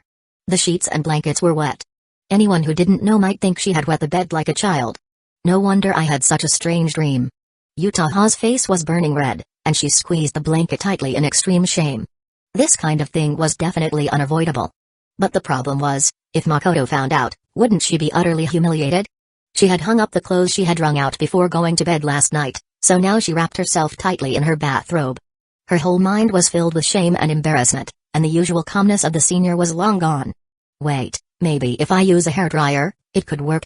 No, even at maximum power, it's not enough time unless I throw the sheets and blankets outside to dry in the heat. Utaha's mind was a complete mess. For the first time in her life, she was annoyed at herself for reading so many books and storing so much knowledge. If she were still pure like a blank sheet of paper, she definitely wouldn't have had such a dream. She still vaguely remembered some fragments. The male lead was Makoto. At first, she was in active mode, then turned passive later. No matter what, this thing definitely can't be avoided. Utaha, wrapped in her bathrobe, got out of bed, feeling ashamed and annoyed. She had to find a solution. But just at the moment she blushed and opened the door, she saw Makoto walking into the living room. He was wearing sweatpants and Bluetooth earphones, obviously just back from exercising. Utaha froze completely. Usually eloquent, she now seemed mute. Good morning, senpai. Makoto didn't seem to notice anything unusual. He took off his earphones and greeted her with a smile. I'm going to take a shower and then make breakfast. Oh, by the way. He asked with concern, are there any foods you don't like? No. Utaha quickly shook her head. At this point, who cared about food? However, this feeling of being cared for was indeed nice. If that embarrassing thing hadn't happened, she would probably be very happy now. While Makoto went to shower, she hurriedly changed her clothes back. She thought in her room. 3 minutes later, she gave up thinking. She couldn't come up with a reasonable excuse. Soon Makoto came out, drying his hair. Seeing Utaha standing at the bedroom door in a daze, he asked curiously, what's wrong? I'm fine. Utaha took a deep breath, forcing herself to calm down. Since it couldn't be avoided, it was better to just tell him straightforwardly, so it wouldn't seem strange or make her look guilty. She was trying to persuade herself when Makoto arrived at the door. Their eyes met. She held back her shame and embarrassment, and said strongly and calmly, sorry, Fushimi, the sheets and blankets. She still didn't have the courage to finish the sentence. But Makoto looked at the sheets smoothly. The wet marks were very obvious. Just when Utaha was about to escape out of embarrassment, Makoto's surprised voice rang out, so you like sitting on the bed eating too, just like me? Huh? Utaha was stunned. Under her gaze, Makoto calmly smiled. I have the same habit. Whether it's drinking cola or eating chips, if I'm playing on my phone, I always lazily lean on the bed to eat. He casually walked in, saying, it's nothing, senpai, don't be too embarrassed. I've accidentally spilled cola on my bed before too. Utaha's beautiful eyes gradually brightened. Why didn't I think of this before? My brain was completely scrambled just now. She hurriedly followed his words, sorry, I was too absorbed in thinking yesterday, so I carried my teacup to the bed. I told you it's nothing. I was planning to wash the bedding anyway, since if guests come next time, I'll need a fresh set. Makoto said as he began to remove the duvet cover and sheets. Since his back was to Utaha, She couldn't see the expression on his face. His expression was strange. This should be the legendary anime level quantity, otherwise, it wouldn't cover such a large area. After Nino's mission reward triggered last night, he guessed something like this would happen. So he had prepared an excuse for Utaha in advance. He just didn't expect the amount to be this much. Utaha was standing behind him, her blush hadn't faded, but her beautiful eyes were no longer ashamed. Instead, they were filled with a joyful smile. This perfectly fitting and smooth transition made her feel comfortable stepping down. Got him. I must get him. When Makoto turned around holding the duvet cover, he saw Utaha staring at him with an incredibly charming smile. That look felt almost sticky. What's wrong? He remained calm. Your hair is messy. She smiled like a blooming flower. Oh, I just washed it, so it's bound to be messy. Makoto said as he stepped out the door, thinking, no wonder she's a little mature girl. Even confessing feelings is so poetic. Good thing I've read Haruki Murakami. The phrase your hair is messy is said to come from Haruki Murakami's If You Love Me, usually used to express strong feelings of infatuation and love. Just at that moment, Makoto heard the long-lost system notification sound. Congratulations host, you have triggered a task. Chapter 108, 107, The Captivating Kiss. Congratulations host, you have triggered a task. Task reward, Kasumajoka Utaha's charm badge. As a caring old man with a leg fetish, you must shower this beautiful girl who loves stockings with tender care. Please have her wear various stocking styles you like and let her voluntarily play with your legs. Note, because you have too many rivals around you, she is planning to sneak away. Please be careful, host, so this is what caring means? Makoto wanted to complain but held back. This task wasn't difficult. Just picking out various stocking styles and having Utaha willingly wear them, which might require the help of Nino or Yumiko. After breakfast, the two returned the laptop to Makoto. She had already saved the manuscript. If I go to school with you, will it affect you? While putting on her shoes to leave, she suddenly asked. Makoto, probably not. At most, it'll just add another rumor about us. Utaha tucked her hair behind her ear, a gesture making her look overly alluring. As long as you don't mind those rumors, I have no problem. This answer was completely different from last time. Last time, in a similar situation, she worried it would affect their friendship and thus invited Makoto out to discuss a solution. But this time, she no longer had such thoughts. Sneak away, bypass those beautiful girls around him, get him. This was Utaha's swift strategy. She wasn't sure if this method was up to date, but she was confident in her appearance. For example, just when she bent down to change shoes, the movement tugged her skirt and revealed her voluptuous black stockinged thigh, and she keenly noticed Makoto was attracted. That was good news. Her charm was enough to attract him, so her sneaking plan could proceed more smoothly. But if she won by sneaking away, would the scene from the dream, passive, holding on to the bed, back turned to him, become reality? Thinking about it like this, she felt her body heating up again. The fact that the two of them were going to school together naturally caught the attention of their classmates. However, this time it didn't spark as much discussion. Because Makoto had already announced early on that he was shooting a short film. As his social media followers grew, and with friends involved in the filming sharing fun stories, the whole school's focus shifted to that. At the end of the second period in the morning, the teacher even came over to Makoto's side and quietly said, "Good luck. I have high hopes for you both." Makoto was confused. "You've been following our club's account too?" The middle-aged male teacher chuckled softly. "Not only that, I've even joined your comment section. For example, I think you and Akika are really well matched." Makoto. "So you're into shipping couples too?" Itsuki had been seriously reviewing her study notes nearby. Seeing this, she waited until the teacher left and then came over to ask, "What were you guys talking about just now?" Your expression looked weird. "Nothing. By the way, have you still been asking Yukino for study help recently?" "Yes." Itsuki smiled right away as she said this. "Yukino Shita is really attentive. I can feel myself making progress." Makoto asked again, "What about Akika?" "She's still the same as before. Although she's reluctant, Yukino Shita always finds a way to force her to study." "I see." Itsuki noticed Makoto was thoughtful and curiously asked, "What are you thinking about?" Makoto didn't hide it. "Yukino has already paved the way for me. After filming finishes, I can help all 5 of you study together." Itsuki understood immediately. "You want Akika and me to help convince the others?" "That's exactly what I was thinking. I'll help." Yukino's efficiency in explaining topics was impressive, and Itsuki deeply felt it. Since even Akika, who resisted studying the most, could listen to her, she believed the other sisters could improve too. If they were going to improve, then all 5 of them would improve together. Before class started, Makoto told Itsuki, after filming today, I'll come over to your house. You can give them a heads up in advance. Itsuki was surprised. Everyone would definitely welcome you, but didn't you say you'd wait until filming was over? Why do you want to start helping us study now? Not start now, but to give the others a mental preparation so they won't resist too much later. I understand. Makoto spent the whole morning thinking about the study progress of the 5 sisters. He had promised Nakano Maruo he'd help, so he was determined to do it.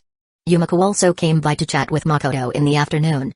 Ever since the private photo incident last time, every time they talked, her eyes would get weird. It was like she was shy and wanted to avoid him but also eagerly wanted to know what he thought. Makoto kept his usual attitude about it. They still got along like old friends, and Yumiko's strange mood gradually eased. After today's filming ended, Makoto brought up a small matter while Yukino hadn't gone home yet.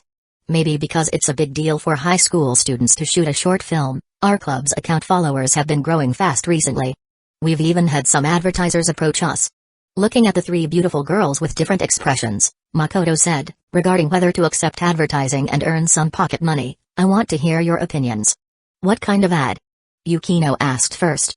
Sandwich cookie ads. I specifically checked online.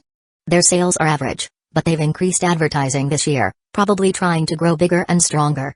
Makoto answered. Yukino nodded. If these cookies don't have a bad history, then I have no objection. Same here. Akika and Itsuki also responded. Makoto then decided to let them earn some pocket money. Since he had the time loop, he didn't care much about money anymore. If he wanted, he could indulge in a hedonistic lifestyle in the loop anytime, spending and committing crimes however he liked. Makoto kept tidying up, and Itsuki helped beside him. Akiko went over to Yukino quietly and asked, Did you hear the rumors about Senior Kazumijouka and Makoto today? No. Yukino didn't pay attention to such things herself. Unless her classmates talked too loudly and she overheard, she wouldn't know. Akiko pressed her pale fingers to her chin, thinking, this is the second time. If a rumor appears more than once, even if it sounds like a far-fetched rumor, it might be true. Yukino finished sorting out the trash bag and looked up to ask, Are you getting nervous? Akiko smiled frankly, a girl as beautiful and well-proportioned as Senior Kazumijouka, of course I'm worried. Then she glanced meaningfully at Yukino, You must have similar thoughts too, right? You guessed wrong. Yukino said calmly. Akiko made a no sound but kept smiling, I almost forgot, you're the girl who'll never fall in love. Yukino frowned in annoyance, taking things out of context is the thing I hate most. Sorry, I suddenly got sidetracked. Akiko's apology sounded insincere. Yukino already noticed that Akiko had something on her mind. And since Akiko didn't come to her sisters but came to Yukino, it was probably a private matter she couldn't reveal to family. Besides, Akiko could also use this opportunity to test Yukino. Yukino was not passive. Crossing her arms, she said bluntly, I warned you before, that guy is very popular with girls. I know. Akiko turned around casually and said softly, but I have confidence in myself. Yukino, so even if there are many girls around him, you still want to continue? Akiko smiled and countered, I will be the last victor crossing the finish line. Yukino looked away and said nothing. For some reason, she felt Akiko's smile at this moment was a bit dazzling. The other clearly knew that guy was a playboy, yet could still keep such high spirits. Wait. Yukino realized she had overlooked an important point. Akiko has been improving a lot in acting lately, and quite fast. Yukino remembered Akiko said she always consulted Makoto whenever she had doubts, and he had prepared reference books and materials early on to help her as much as possible. Now that the club's account attention was rising and advertisers had approached, that meant Akiko's exposure was increasing too. Just thinking about it, the club shooting videos, mainly posting behind-the-scenes fun stuff, mostly featuring Akiko's scenes. He was always helping Akiko on her dream path. Even the twist story Yukino liked so much, she suspected Makoto had used it as a stepping stone for Akiko. Just like she longed to change, he was helping her in every way, even willing to bring her along in the time loop world to keep improving. A guy who's obviously a playboy but always tries his best to help. This guy really is. Yukino covered her forehead, feeling her heart getting messy again. Her relationship with her mother was improving too, which was probably part of his plan to win her over. The girls he won over with his charm were more than just Akiko. Realizing this, when Yukino looked at the confident Akiko again, she felt a clear uncomfortable emotion inside. Before everyone parted ways, Akiko reminded Makoto in front of Yukino to meet later at her house. Yukino's uneasy feeling deepened. As the Nakano sisters left, Yukino acted abnormally and followed Makoto, speaking in a calm tone, I have something to tell you. What? Let's talk while we walk. Okay. Makoto saw she had something on her mind. But all the way, Yukino didn't say a word. Finally, they arrived at Makoto's apartment door. He asked, "Want to come up?" Yukino silently stepped forward. Just as they entered the hallway, Yukino suddenly tightened her waist, being embraced. The next moment, the face that disturbed her heart pressed against hers. "Don't." MMPH. With only mild resistance, Makoto kissed her lips. A brief touch, then parted. Her fair face quickly flushed, her eyes filled with a layer of shy and angry tears. Makoto didn't loosen his hold on her waist because there were no cameras here. "Actually, you didn't have anything to say to me," he said. Yukino froze, blushing and struggling. "You guessed wrong. I was going to talk to you about the film's post-editing." "That's what you just thought of on the way here," Makoto said confidently. Yukino was speechless. It really was something she just thought of. That jerk guessed it again. And kissed me without permission. But she didn't notice that the uncomfortable feeling inside her completely vanished at that moment. "Kiss me again." He made the excessive request. Yukino didn't meet his eyes but quietly closed hers. She waited. 1 second. 2 seconds. 3 seconds. Still no kiss came. When she opened her eyes in puzzlement, she saw Makoto holding back laughter and saying, "The awkward second daughter really smells nice." He didn't say "brother, you smell nice again." So the ambiguous atmosphere wasn't broken. But Yukino still angrily widened her pretty eyes. "Jerk. Teasing me again." Suddenly, she grabbed Makoto's collar, stood on tiptoe, and kissed him with all her strength. This was the beginning of her downfall. And one of her rare impulsive moments. Not far below in the corridor, Hiratsuka Shizuka, who had specially bought beef and eggs hoping to scrounge a meal, stood dumbfounded. She quickly recovered and turned to leave the scene in a hurry. Although she had long suspected that something was going on between those two, "Yukino, when did you become so bold?" Hiratsuka Shizuka had witnessed that moment when Yukino took the initiative. She was utterly stunned. From her perspective, Makoto looked like he was forced into it. Chapter 109, 108. She took the initiative again in the corridor. Makoto and Yukino had already separated and walked up one floor. Now they were standing side by side like two friends chatting. That was Yukino's idea. Even though the previous spot didn't have a camera, she was worried a resident might suddenly show up. If she were caught kissing a boy, even by a stranger, she would still feel embarrassed. Because Yukino suggested coming upstairs, Hiratsuka Shizuka ended up awkwardly stuck downstairs. She had come just to mooch a meal. Why else would she have brought ingredients? But she never expected Yukino to actually do something even she considered incredibly daring. From what she saw, Yukino had grabbed Makoto by the collar as if she wanted to say something, but then forcibly kissed him before he could speak. The scene was too intense. Hiratsuka Shizuka still couldn't stop thinking about it. From that forceful kiss, she was sure? That definitely wasn't Yukino's first kiss. Normally, what girl would treat her first kiss so roughly and casually? Especially someone as calm and intelligent as Yukino. But Hiratsuka also knew that Yukino's decisiveness and ability to act were exceptional. So now, hiding outside the apartment, Hiratsuka began to imagine, the frail, crossed out, Makoto, caught off guard by Yukino's boldness, was picked up and thoroughly dominated. Why aren't they going inside? Just standing there? Now I feel awkward going upstairs too. Hiratsuka Shizuka muttered bitterly. She had peeked earlier and saw Makoto and Yukino chatting in the hallway. Though she cared about Yukino a lot, and felt relieved to see her with a boy she liked, and that they'd come together. Still, could the two of you not be so lovey-dovey in front of a lonely single woman? Here I am, repeatedly failing at arranged dates, and over there you're all lovey-dovey and kissing. That emotional damage was brutal. Hiratsuka fell silent and simply leaned against the wall, reminiscing about her depressing matchmaking failures. Meanwhile, in the hallway, Yukino's cheeks were still slightly flushed, her eyes still filled with lingering shyness, when Makoto asked, "Still want to deny it?" Yukino glared at him in frustration. "If possible, could you change the subject to something more appropriate?" "All right then." Makoto leaned on the railing and smiled. "So, are you still coming upstairs with me?" "Idiot." Yukino couldn't help but curse at him. "Given what just happened, if I still followed you upstairs, it probably wouldn't stop at just kissing." "Wait a second. This guy once said he wanted to lick my feet." Yukino instantly became alert, her beautiful eyes scanning Makoto like a radar. "What? What now?" Makoto asked, confused. Yukino withdrew her gaze and said in a sarcastic tone, "Nothing. I just thought of someone's perverted hobby." "Perverted?" Makoto pretended to think. "You mean the fact that I like your legs?" "Ha, And you can admit it so naturally. That's so you. I'm in a good mood, so I won't argue with you. Whatever you say goes. Yukino faltered for a second. But soon, she looked away. Because she was in a good mood too. Earlier, Akiko had deliberately mentioned in front of her that Makoto would be visiting the Nakano house. That had really upset her. Akiko's provocation was exactly what made her follow Makoto here. Of course, she hadn't intended to come over and kiss him. But none of that mattered anymore. The frustration and annoyance she had felt toward Akiko had vanished in the kiss just now. That kiss in the hallway. It was clearly a secret tryst.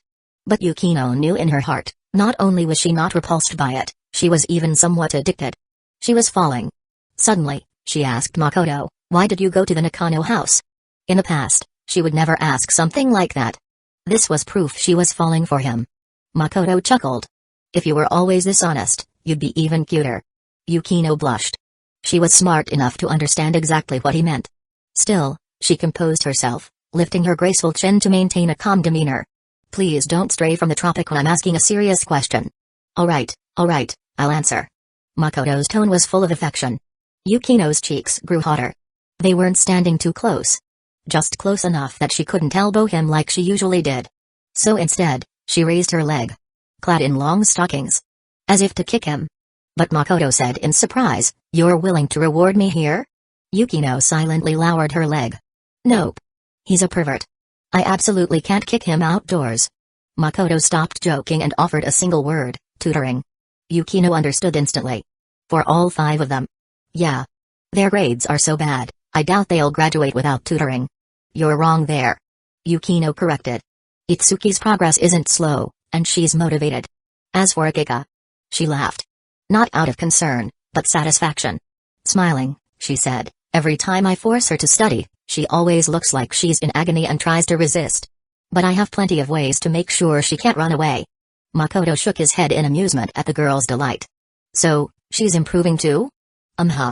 Though she resists, don't forget. If I'm willing to teach them, they'll definitely improve."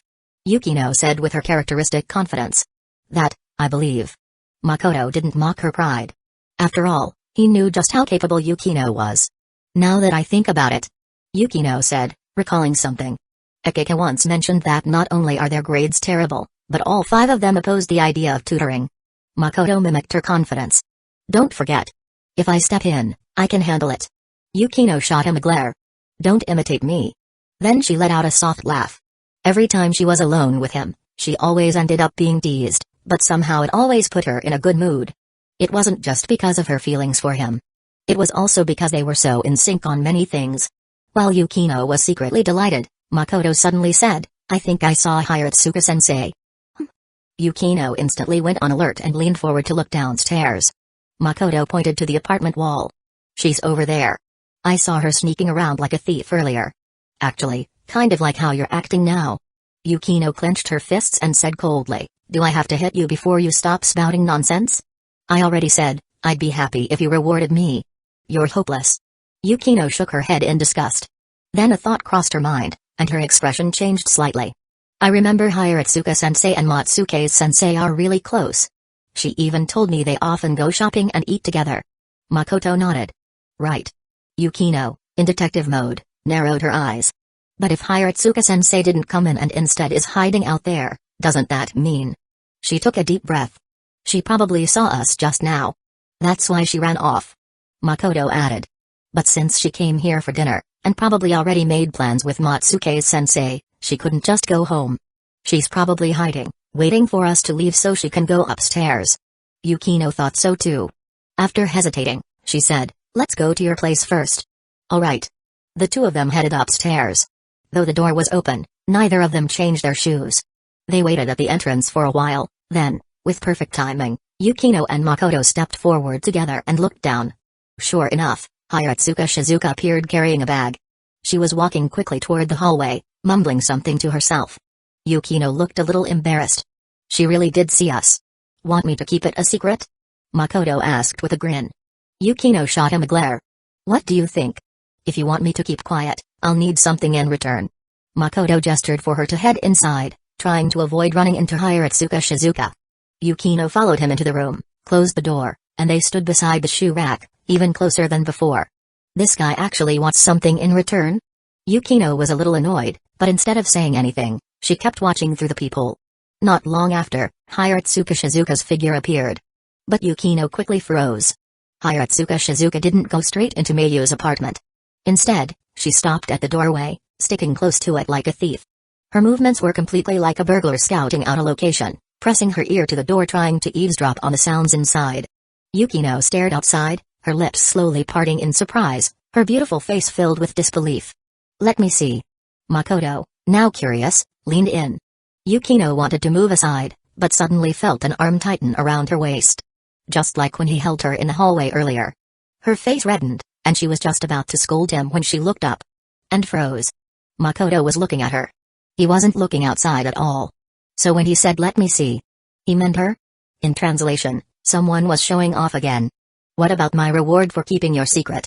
Makoto asked softly, gazing into her flushed, beautiful face. Yukino's eyes blinked rapidly, and her moist lips parted nervously, revealing white teeth and the tip of her pink tongue. I've fallen into his trap again. There's no escape this time. That was her thought. But she didn't resist. Instead, she raised her shimmering eyes and stood on tiptoe. Once again, she took the initiative. I must be crazy. In the last moment before her reason melted, she told herself so in her heart. But her slender arms had already wrapped around Makoto's neck. Chapter 110, 109, Night is when I, Ekika, go on the hunt. Welcome. As the door to the Nakano household opened, Makoto was greeted by 5 perfectly beautiful girls in unison.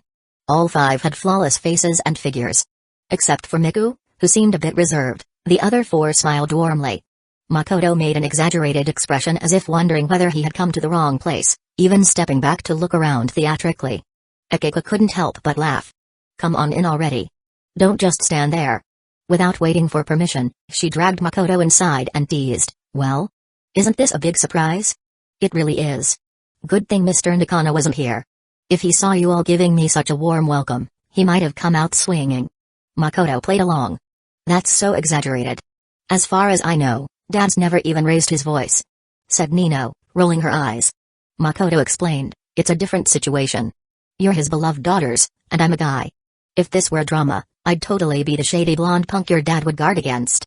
Nino had been smiling, but her gaze shifted to Makoto's black hair, remembering how he'd stood up for her that night.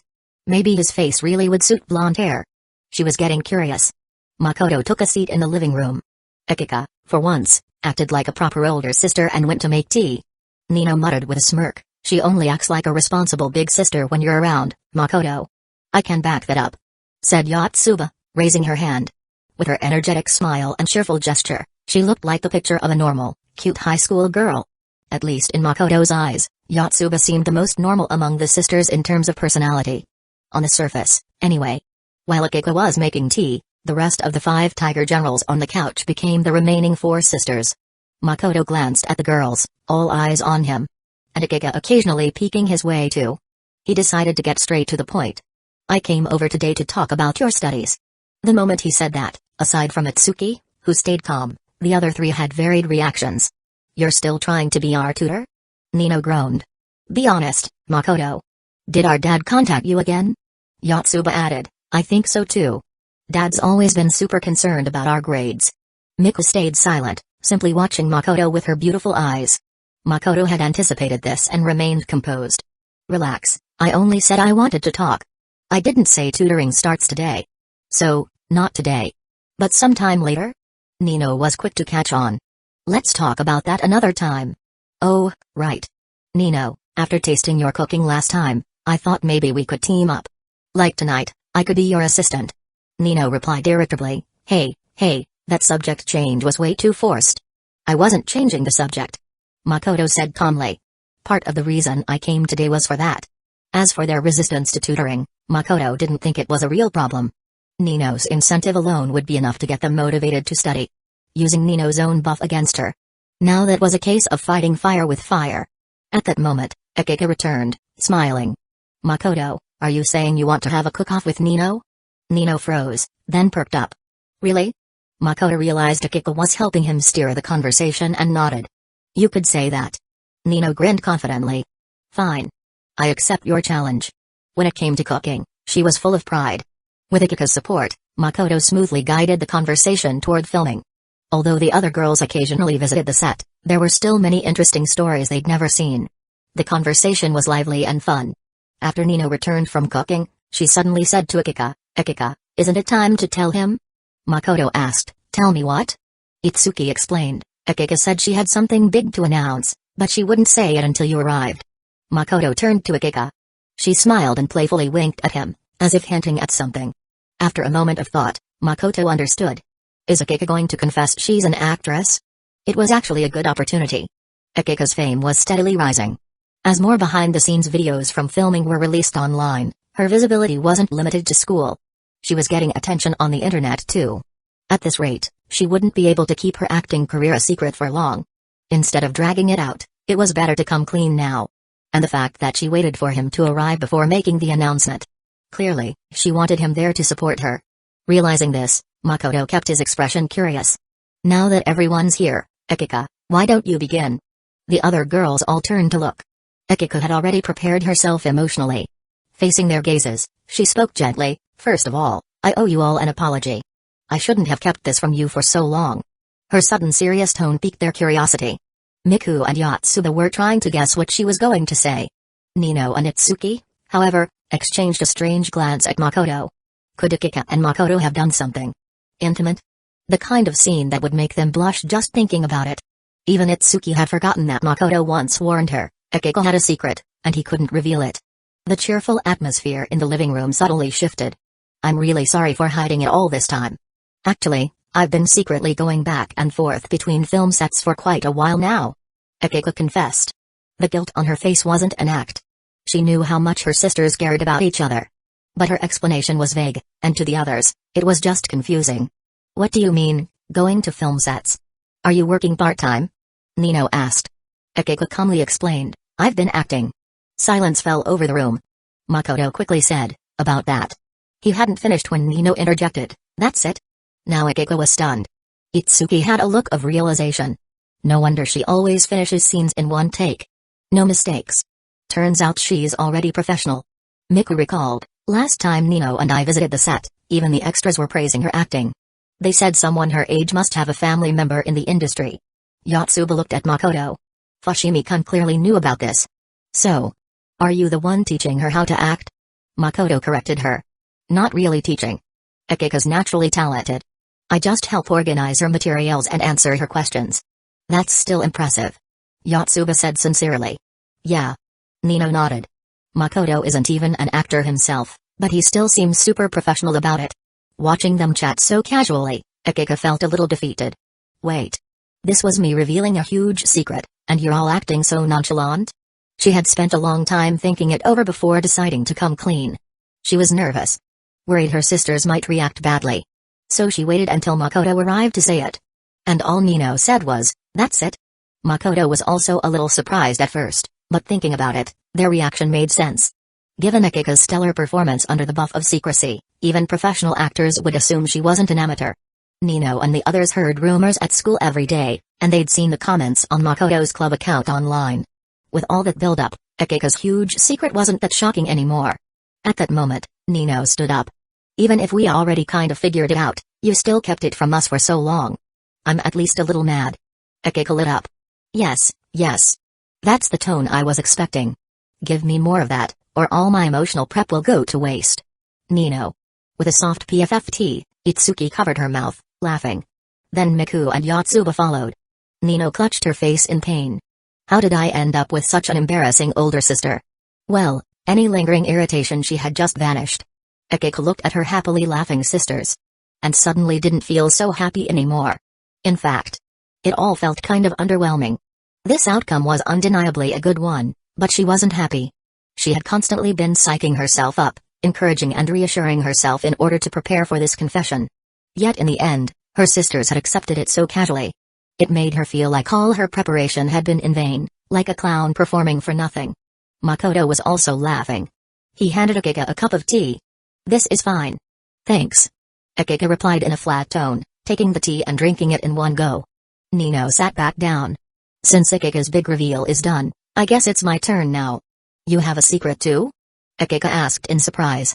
Nino couldn't be bothered to explain and said straightforwardly. "Makoto, Miku, Yotsuba, and I talked it over. Since we often hang out and chat in your clubroom, we figured once you finish shooting the short film, the three of us will officially join.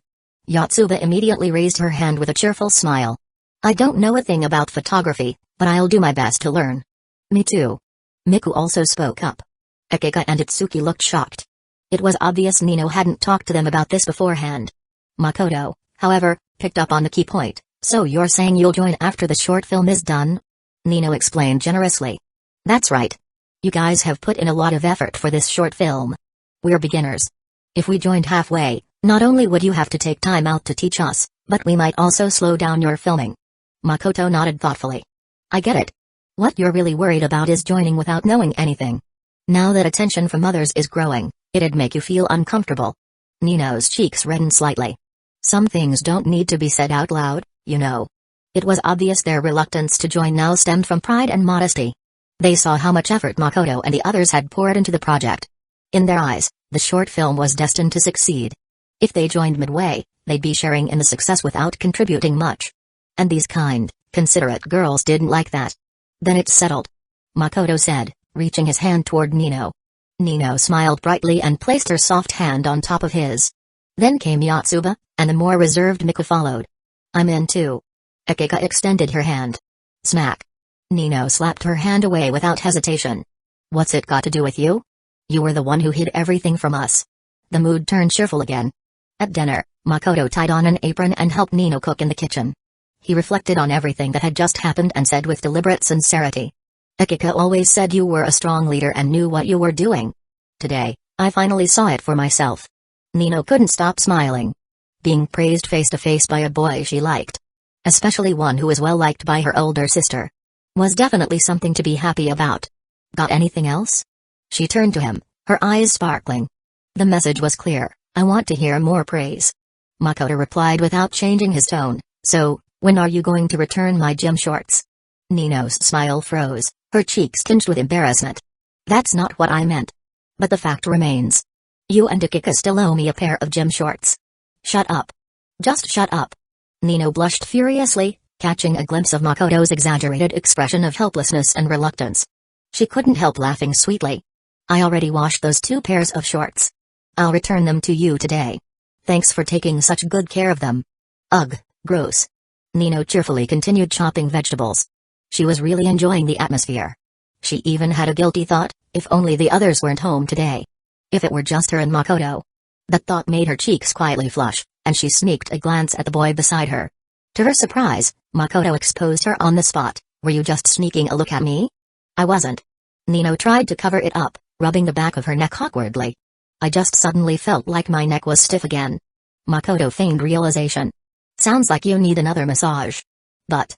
He leaned in and lowered his voice. Can you meow for me again? Because you were seriously adorable that time. Nino's entire face turned red. This guy is totally flirting with me. Even if you think I'm cute, can't you be a little more subtle about it? Makoto pulled back a bit. If it's too embarrassing for you, it's fine. Nino glared at him through her blush.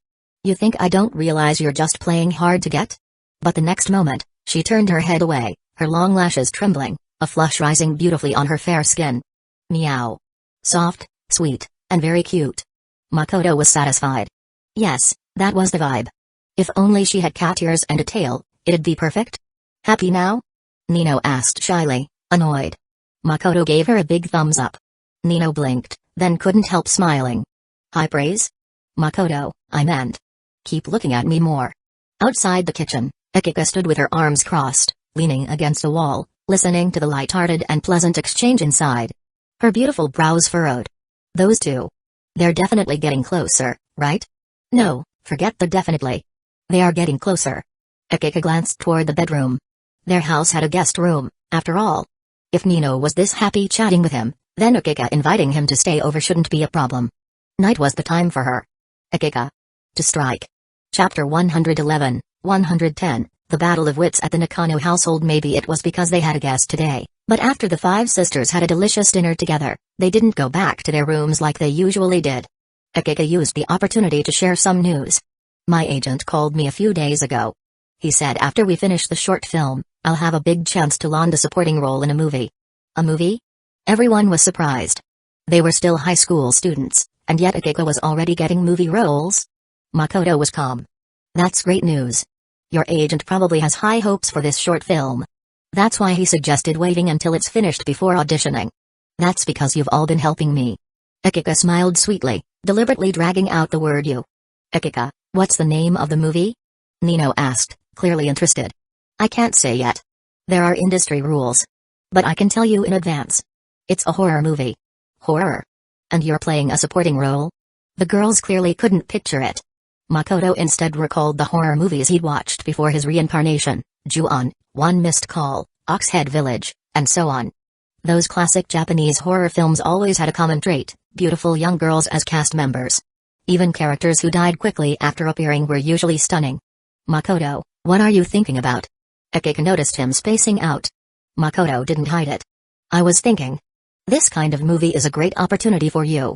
You've got the acting chops, and visually, you're more than qualified. Why specifically mention looks? Itsuki asked curiously. Makoto briefly explained the casting trends in Japanese horror films. So basically, if Akiko has enough screen time, people might remember her. Even go viral? That's a stretch. She's just a supporting character. Nino said, skeptical, and Akiko didn't seem sure either. Makoto didn't argue. Even a short, cute clip could go viral. Asuka Saito went viral once over a single gif. Cuteness is justice. That saying may be cliché, but it still holds true. Makoto looked at Akiko's hesitant face and said honestly, just focus on doing your best. Show off your acting. Don't worry about anything else. I got it. Akiko replied with a smile. Then Miko suddenly said, Makoto, have you been paving the way for Akiko all along? Huh? The other girls, including Akiko, froze. Makoto's expression didn't change. Do you have another theory, Miku? Miku's eyes flickered. Clearly, she was hesitating.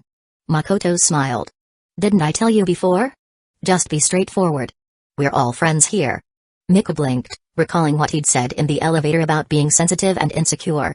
The other girls all blinked too, silently thinking, wait, he's that close with Miku now too? After a moment, seeing that Makoto still had that encouraging look, Miku took a deep breath and said, I just realized. Since you already knew Akiko was secretly acting, you started a short film club to help her.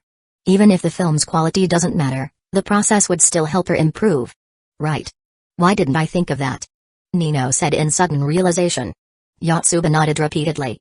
No wonder Akiko's performance was so good, Fushimi-kun was secretly giving her private lessons. Itsuki pursed her lips, saying nothing. As for Akiko, while feeling a wave of sweetness in her heart, she also began secretly watching Miku. Miku normally didn't say much, especially around boys. But tonight, not only had she voiced her thoughts, she'd exchanged several glances with Makoto. Could it be? Miku's not safe either? Akiko was anxious and conflicted. Miku was absolutely right. Makoto smiled in agreement, then added with a chuckle, but your statement about how the short film's quality doesn't matter isn't entirely accurate. Miku blinked. Because you're all working so hard to complete it? Exactly. Makoto affirmed. The fact that you noticed that is impressive. If you have your own thoughts in the future, you should share them just like you did today. Miku paused. I understand what you're feeling. And where it comes from. I used to go through the same thing. Like thinking my opinion wasn't good enough, so I stayed quiet and used silence as a kind of camouflage. Makoto paused briefly, then shifted into a more encouraging tone. That kind of silence and retreat can be a layer of protection, but over time, it quietly snuffs out a lot of sparks that could have been inspiration. Miku seemed to be deep in thought.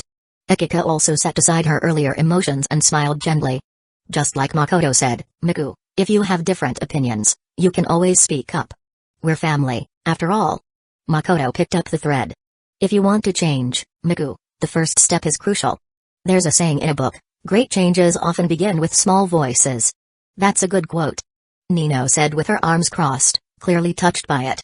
By now, Yotsuba and Itsuki had both realized that Makoto was using this moment to encourage Miku. They joined in to help bridge the bonds between sisters. My opinion really matters?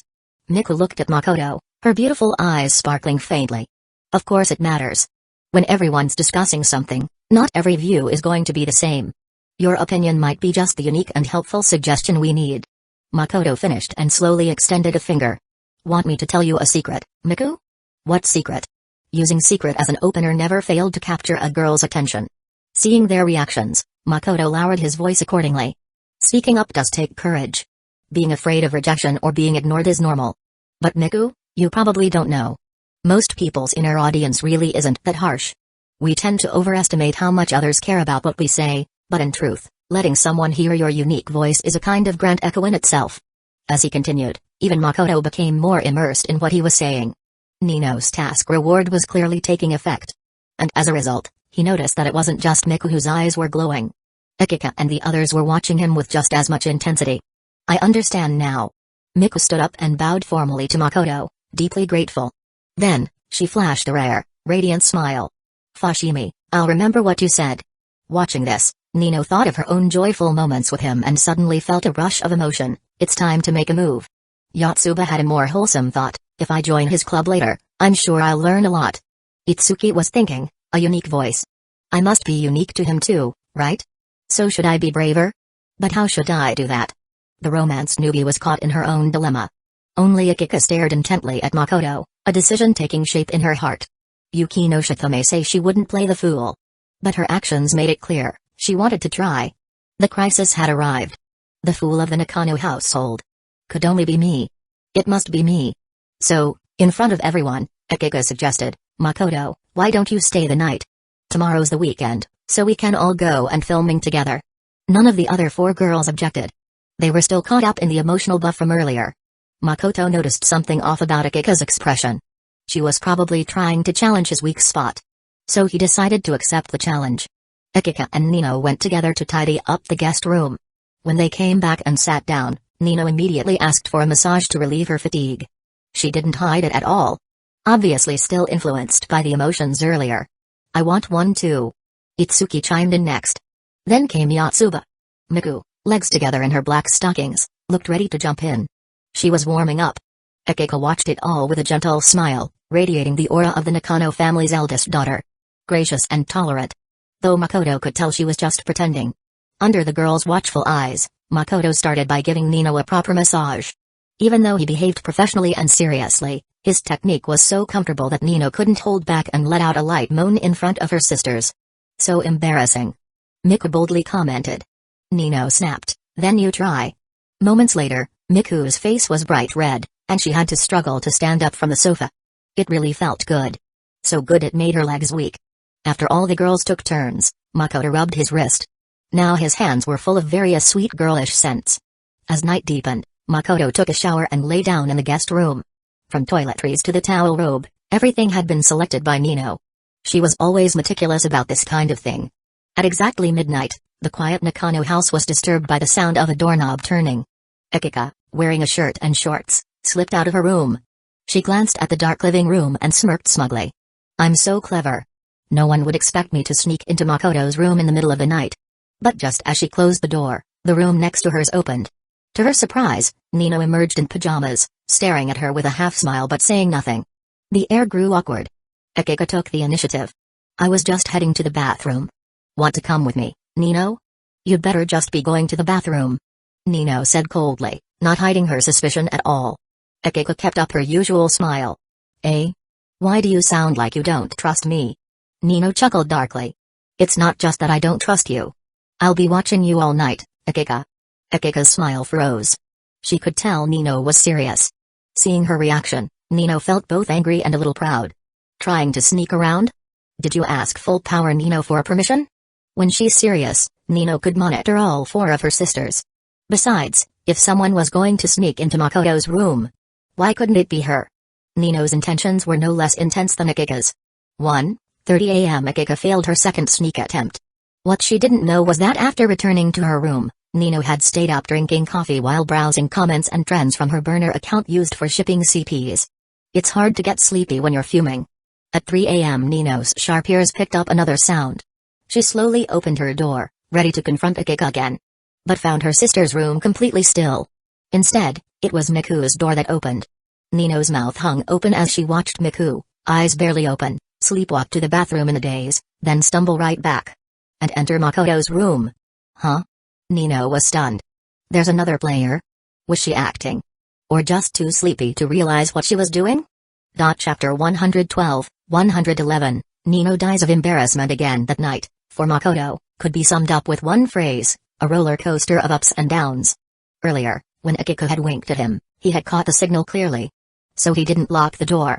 He waited more than 3 hours. He even got up to check once, but the whole house was quiet. No sign of anyone moving. He figured Akiko had probably fallen asleep by accident, so he gave up and went to bed. In his dreams, he felt like he was hugging a particularly soft, oversized pillow. Not only was it squishy and warm, it also smelled amazing. The pillow kept switching appearances in his dream. Sometimes it was Akiko, sometimes Yukino, and eventually even Nino showed up. The intoxicating scent wasn't just lingering in his nose. It seemed to wrap around his whole body. Wait a minute. That smell is way too real. Makoto instantly became alert and opened his eyes. Sure enough, the scent wasn't a dream. And the feeling in his hands was real, too. Since the lights were off, the room was pitch black, and he couldn't see who was in his arms. He assumed it was Akiko.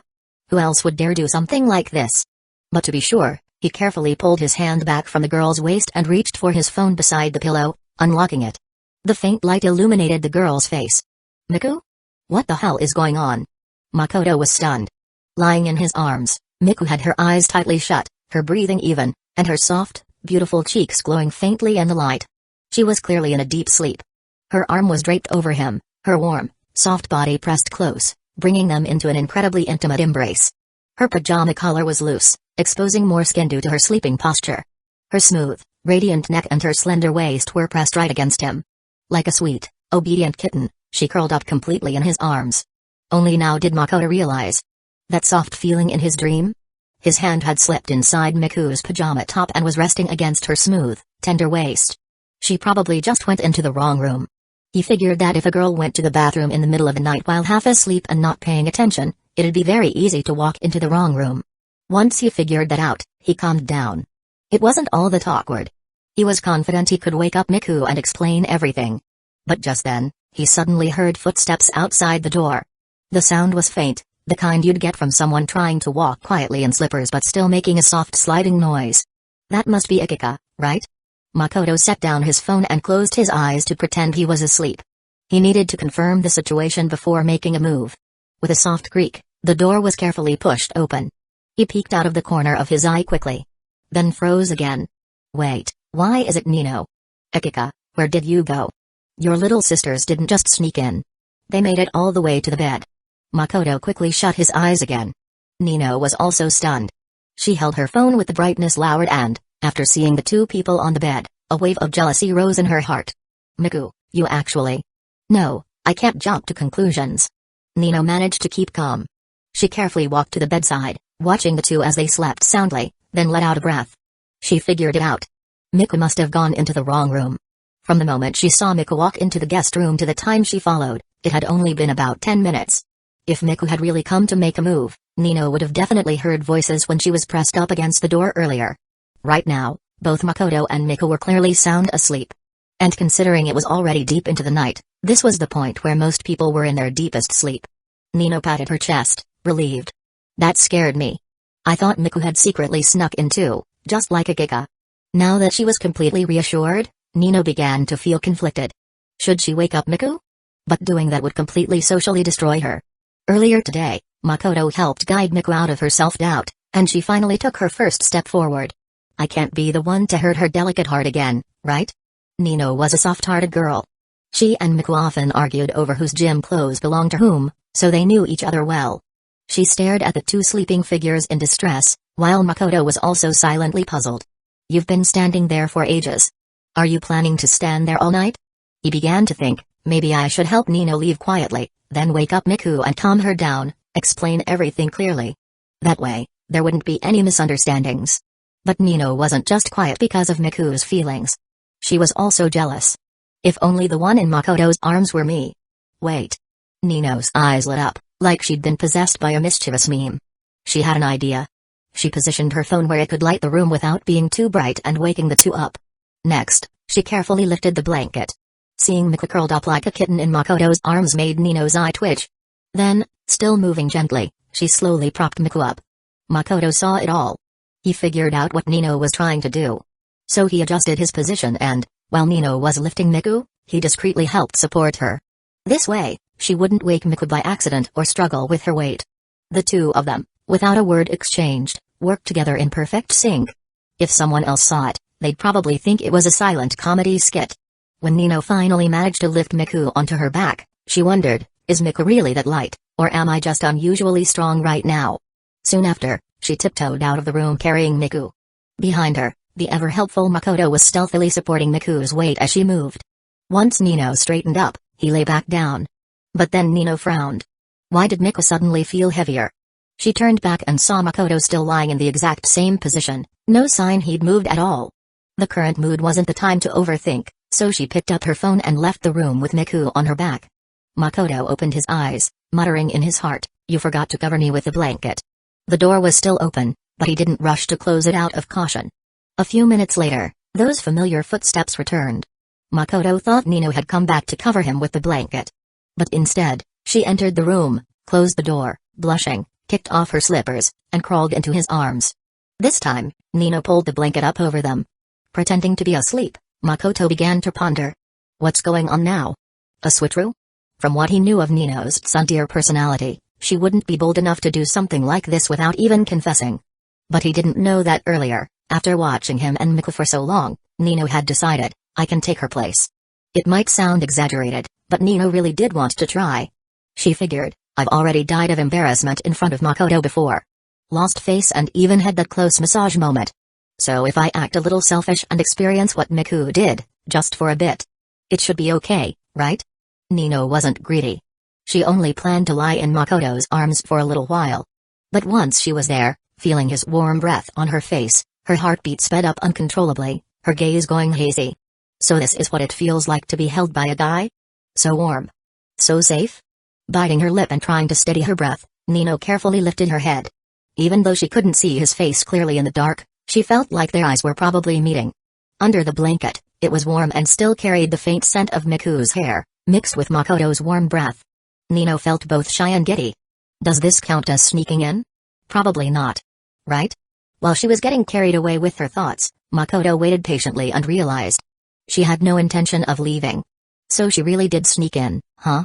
Makoto nearly laughed. Since you're already sneaking in, wouldn't it be unfair of me not to drop a few gold coins in return? So, still pretending to be asleep, he let his hand drift downward and landed it right on Nino's waist. Nino stiffened instantly, nearly letting out a scream. Luckily, she held it in, and upon hearing his steady breathing, assumed he was still asleep. But his hand had slipped under the hem of her pajama top, now resting directly against her bare waist. That warm touch made her heart pound even harder. Makoto noticed her breathing suddenly stop, then pick up again, faster and shallower. And he couldn't help but smirk. Interesting. The next second, he lowered his head, slowly, not too fast and not too slow. His intention was to give Nino time to adjust. To ease into things. So he could make a smoother move. But just as he was doing that, Nino, completely flustered and tense, instinctively pulled back.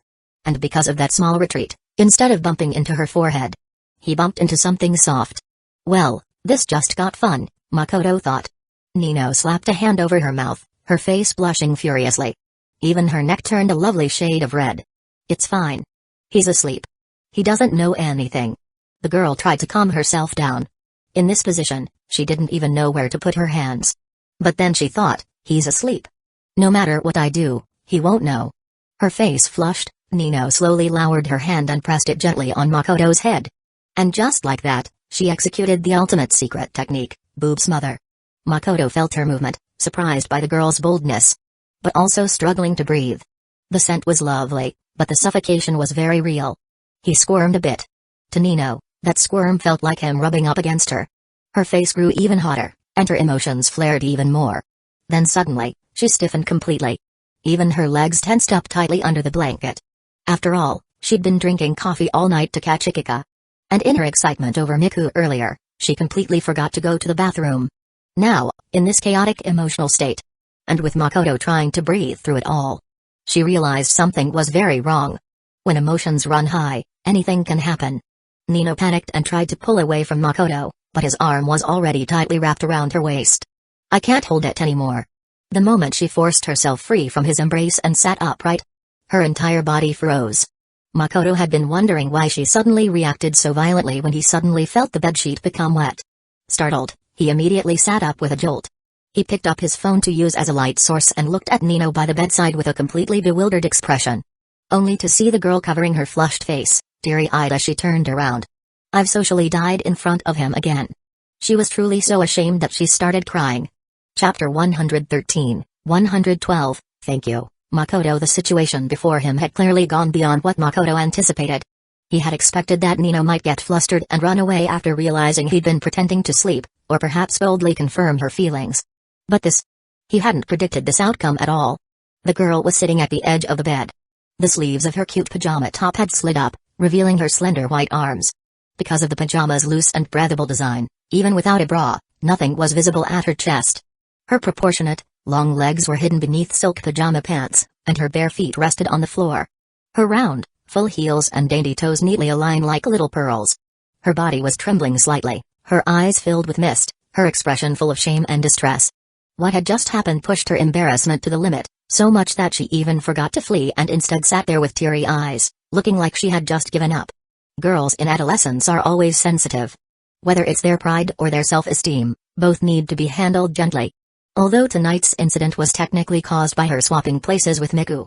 Now that it had come to this, there was no way Makoto could just sit by and do nothing. Here, wipe yourself first. Makoto pulled out a tissue and handed it to her. Nino felt even more humiliated, and the tears started streaming down her face. Makoto reached out in front of her. Don't overreact. I meant to wipe your tears. Then we'll talk this through. Talk it through? Nino blinked in surprise. Yes. Talk about how to resolve this. Makoto gave her a reassuring look. But you can relax. I've already thought of a solution. Nino's face was bright red. She lowered her head and bit her lip. But I'm not going to tell anyone, and you don't need to overthink it. Most importantly, I have a really bad memory sometimes. He tapped his own head and added, by the time I wake up in the morning, I'll probably have forgotten everything. Of course Nino knew he was trying to comfort her. But her mind was in complete chaos, unable to think rationally at all. So all she could do was accept the tissue from Makoto and ask in a tearful voice, what are you going to do? Makoto picked up the teacup on the table beside him. Watch. Nino, still blushing, looked up stiffly like a puppet and saw him tilt the cup, letting the tea spill onto the bed. She froze instantly. Makoto gave a mischievous smile. By morning, before Akika or anyone else even says anything, I'll take the initiative and apologize. I'll say I stayed up playing on my phone and accidentally spilled the tea because I was too absorbed. Nino stared at him, speechless for a moment. It was actually a good plan. But the problem was, if Makoto did that, he'd be taking the fall for her. Even if her sisters believed he didn't wet the bed, they'd still use it as an excuse to tease him. She could already imagine how Akika would mock him. Alright, wipe your face first. Since we have a solution, you don't need to worry anymore. Makoto continued. Nino didn't dare look at the stain on the bed. She was both touched and embarrassed. But if you do that, you're worried Akika and the others will laugh at me, right? Makoto picked up her concern immediately. Nino nodded. Makoto gave her a confident look. If that's your worry, then you can really rest easy. I can't promise everything, but with Akika and the others' little tricks, they won't score a single point off me. It'll backfire, and they'll end up handing me the win. Nino understood. Seeing him so confident and even exaggerating a bit helped calm her down. She quietly said, I understand. Makoto was relieved too. By now, it was clear to him that Nino had finally stabilized emotionally. He waved a hand and said, we're friends. Helping each other is what friends do. Before she could reply, he gave a regretful sigh. The only pity is, I wasn't fully awake earlier and totally missed out on what it felt like to hold you. Nino didn't respond. She quietly wiped away her tears. After a while, she muttered, I'm going to take a shower first. Okay, get some rest afterward. Nino quickly left the room. Makoto got out of bed, removed the bedsheet and duvet cover, and placed them on a chair. He had to wait for Nino to finish her shower before putting them in the washing machine. That way, they wouldn't run into each other, and she wouldn't have to face the embarrassment again. Standing alone in the room, he thought to himself that tonight had definitely gone off the rails. Not only did he not catch Akika, but he also accidentally saw Mika wander into the wrong room. And just when he was figuring out how to handle that, Nino pulled off her own body double stunt. Too bad her swap wasn't quite successful. She ended up leaving her own mark in the guest room. After a while, he heard noise from outside. He thought Nino would go straight back to her room. But the footsteps came closer, and the girl, now in a fresh set of pajamas, appeared at the door. Why aren't you sleeping? Makoto noticed her glance at the bedsheet and took the initiative to speak. Nino quickly looked away without answering, simply standing at the doorway watching him. She had just showered, and her cheeks were tinted with a red hue. Whether from embarrassment or steam, it was unclear. Her hair wasn't wet, suggesting she'd tied it up beforehand. Her fair neck and the skin at her collarbone still glistened with water droplets, slowly trickling down. 2 seconds later, she suddenly walked over to Makoto. Before he could say anything, she threw her arms around his waist tightly. "Thank you, Makoto." As the sweet scent from her freshly showered body wafted over, her voice sounded unusually gentle. Shy and trembling in a way unique to girls her age. Makoto said playfully, "Does this count as making up for the hug I missed earlier?" But Nino didn't respond to his teasing.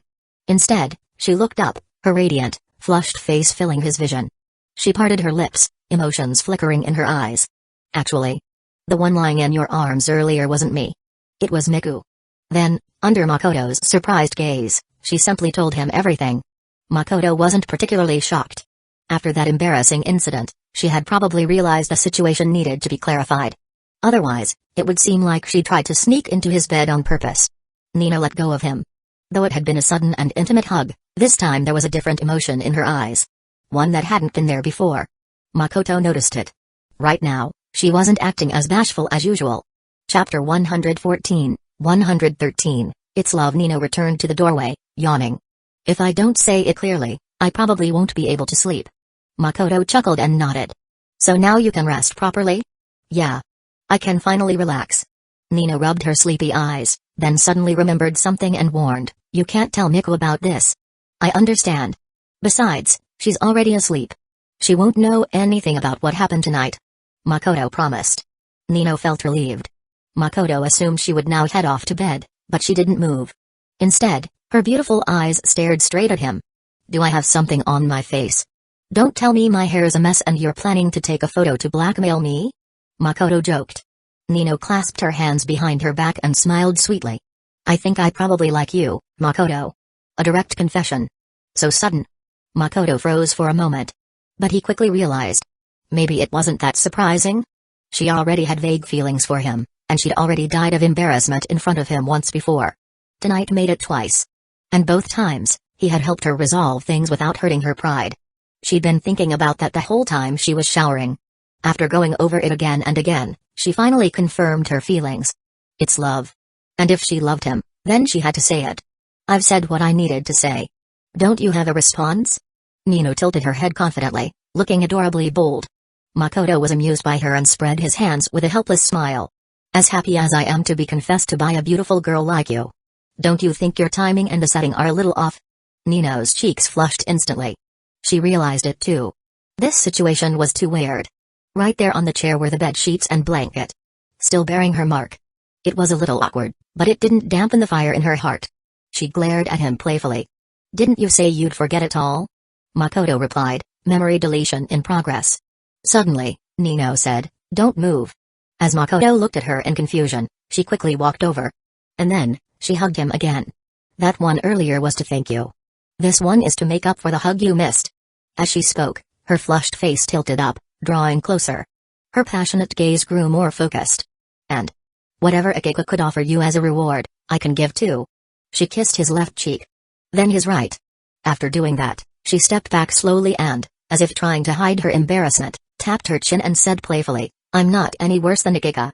Makoto couldn't hold back a laugh. So after everything that happened tonight, she's still competing with Akiko? He remembered Akiko had done the exact same thing in front of Nino once. He didn't think Nino would not only remember it but come back later for payback. Too bad Akiko's asleep and not here to see it. Nino thought to herself, a bit regretfully. Without Akiko as the audience, she couldn't brag about it even if she wanted to. She was truly exhausted at this point. After boldly kissing Makoto on the cheek, she felt satisfied. As she returned to her spot, she asked with concern, "Oh right, I just remembered. How are you going to sleep?" Makoto glanced at the large bed behind him. "I can just lie across it, it's no problem." "That'll be uncomfortable." "Honestly, I've already slept enough. You might not believe it, but I really don't need that much sleep." "Really?" Nino was doubtful. Makoto met her sleepy eyes. "If you don't believe me, I could go rest in your room instead." "Would that work?" Nino's face flushed red. No matter how direct she was, this pace was way too fast. How could they sleep together the moment they confirmed their feelings? She definitely wasn't ready to give her body away just yet. Though embarrassed, she still fetched a new set of supplies for Makoto. Before she left, she gave him a brilliant smile and said, "Good night." Makoto replied, "Good night." This time, she didn't linger. Because she really was at her limit. It was already very late, and the coffee's effect was fading. After her emotional roller coaster, exhaustion hit her like a wave. Makoto, on the other hand, wasn't sleepy at all. He tossed the bed sheets and covers into the washing machine, opened the window for ventilation, then sat down alone in the dark living room. 20 minutes later, while he was fully awake, gaming with headphones on, he caught a glimpse of a door opening from the corner of his eye. Another guest? Makoto was startled. Then, Akiko tiptoed out of her room. She noticed Makoto and, surprised but delighted, lowered her voice and asked, "Were you waiting for me? You even came to the living room?" Makoto glanced at his phone, which read 3:40 a.m. and leaned back dramatically. "You really caught me off guard with that question. Eh? So I was being self-indulgent?" Akiko strolled over with a grin. At this hour, Nino's room, where she had been repeatedly intercepted, was finally quiet. Relieved, Akiko's steps became lighter. But just as she reached Makoto's side and was about to sit down, her nose caught a familiar scent. Wait, this scent? It was the body wash that Nino liked. Akiko's gaze sharpened. Makoto had been prepared for this. Sensing her mood shift, he casually said, "Nino came to see me earlier." Akiko blinked, surprised he admitted it so directly. Makoto remained calm. "By the way, you only just came out. Did you fall asleep by accident?" "I did sleep, but not by accident," Akiko said, turning to look at the guest room, growing more suspicious. Makoto chuckled. "You don't think Nino's in my room, do you?" "You never know," Akiko replied teasingly, but couldn't help walking over to check. When she saw no one inside the room, she secretly sighed in relief. Honestly, she had been afraid Nino might be lying in Makoto's bed. That would have meant being completely outmaneuvered. Huh? Why are there no sheets or covers in his room? And why does the mattress look wet? Akiko quickly spotted something odd. Returning to Makoto's side, her teasing smile returned full force. "So you're sitting out here in the living room. Don't tell me you wet the bed." PFFT. She couldn't hold back and burst out laughing. Makoto calmly replied, "Seems like you didn't observe carefully enough." "Oh? What do you mean?" "You missed the teacup on the table." "Oh, you accidentally knocked over the tea? I thought you wet the bed." "I got excited for nothing." Akiko covered her mouth, laughing gleefully. If it weren't so late, her laughter would have woken the others. Makoto smoothly apologized. "Sorry about that. I got too into my phone, didn't hold the cup steady. Once the sun comes up, I'll dry the mattress." "No worries, I often eat on the bed too. I've even dropped crumbs on it before." Akiko didn't mind at all. What she did mind was why Nino had came to see Makoto in the middle of the night. Could it be Nino had the same goal as her? A midnight visit? If so, wasn't she one step too late? Her emotions shifted rapidly. Finally, she walked around to the back of the couch, bent down, and wrapped her arms around Makoto's neck. "Since your room's unusable, are you planning to sit out here until sunrise?" "I was thinking about it, yeah," Makoto admitted. "I'm already rested. Might as well wait till you all wake up and cook you breakfast as an apology." "Breakfast isn't important." Akiko chuckled softly and said, as if offhandedly, "Since neither of us can sleep, how about you give me a little private tutoring again, to help me improve?" Interesting. The improve part was fake. The real goal was hands-on experience. In other words, she was aiming for another nightly maintenance session. Makoto understood instantly. Akiko's face moved closer, brushing against his cheek, creating a flirtatious pose. Then came the expected line, "Come on, let's go back to my room." Chapter 115, 114, 1 Akiko, 1 World. "Come lie down. I just learned this recently and need to practice on you."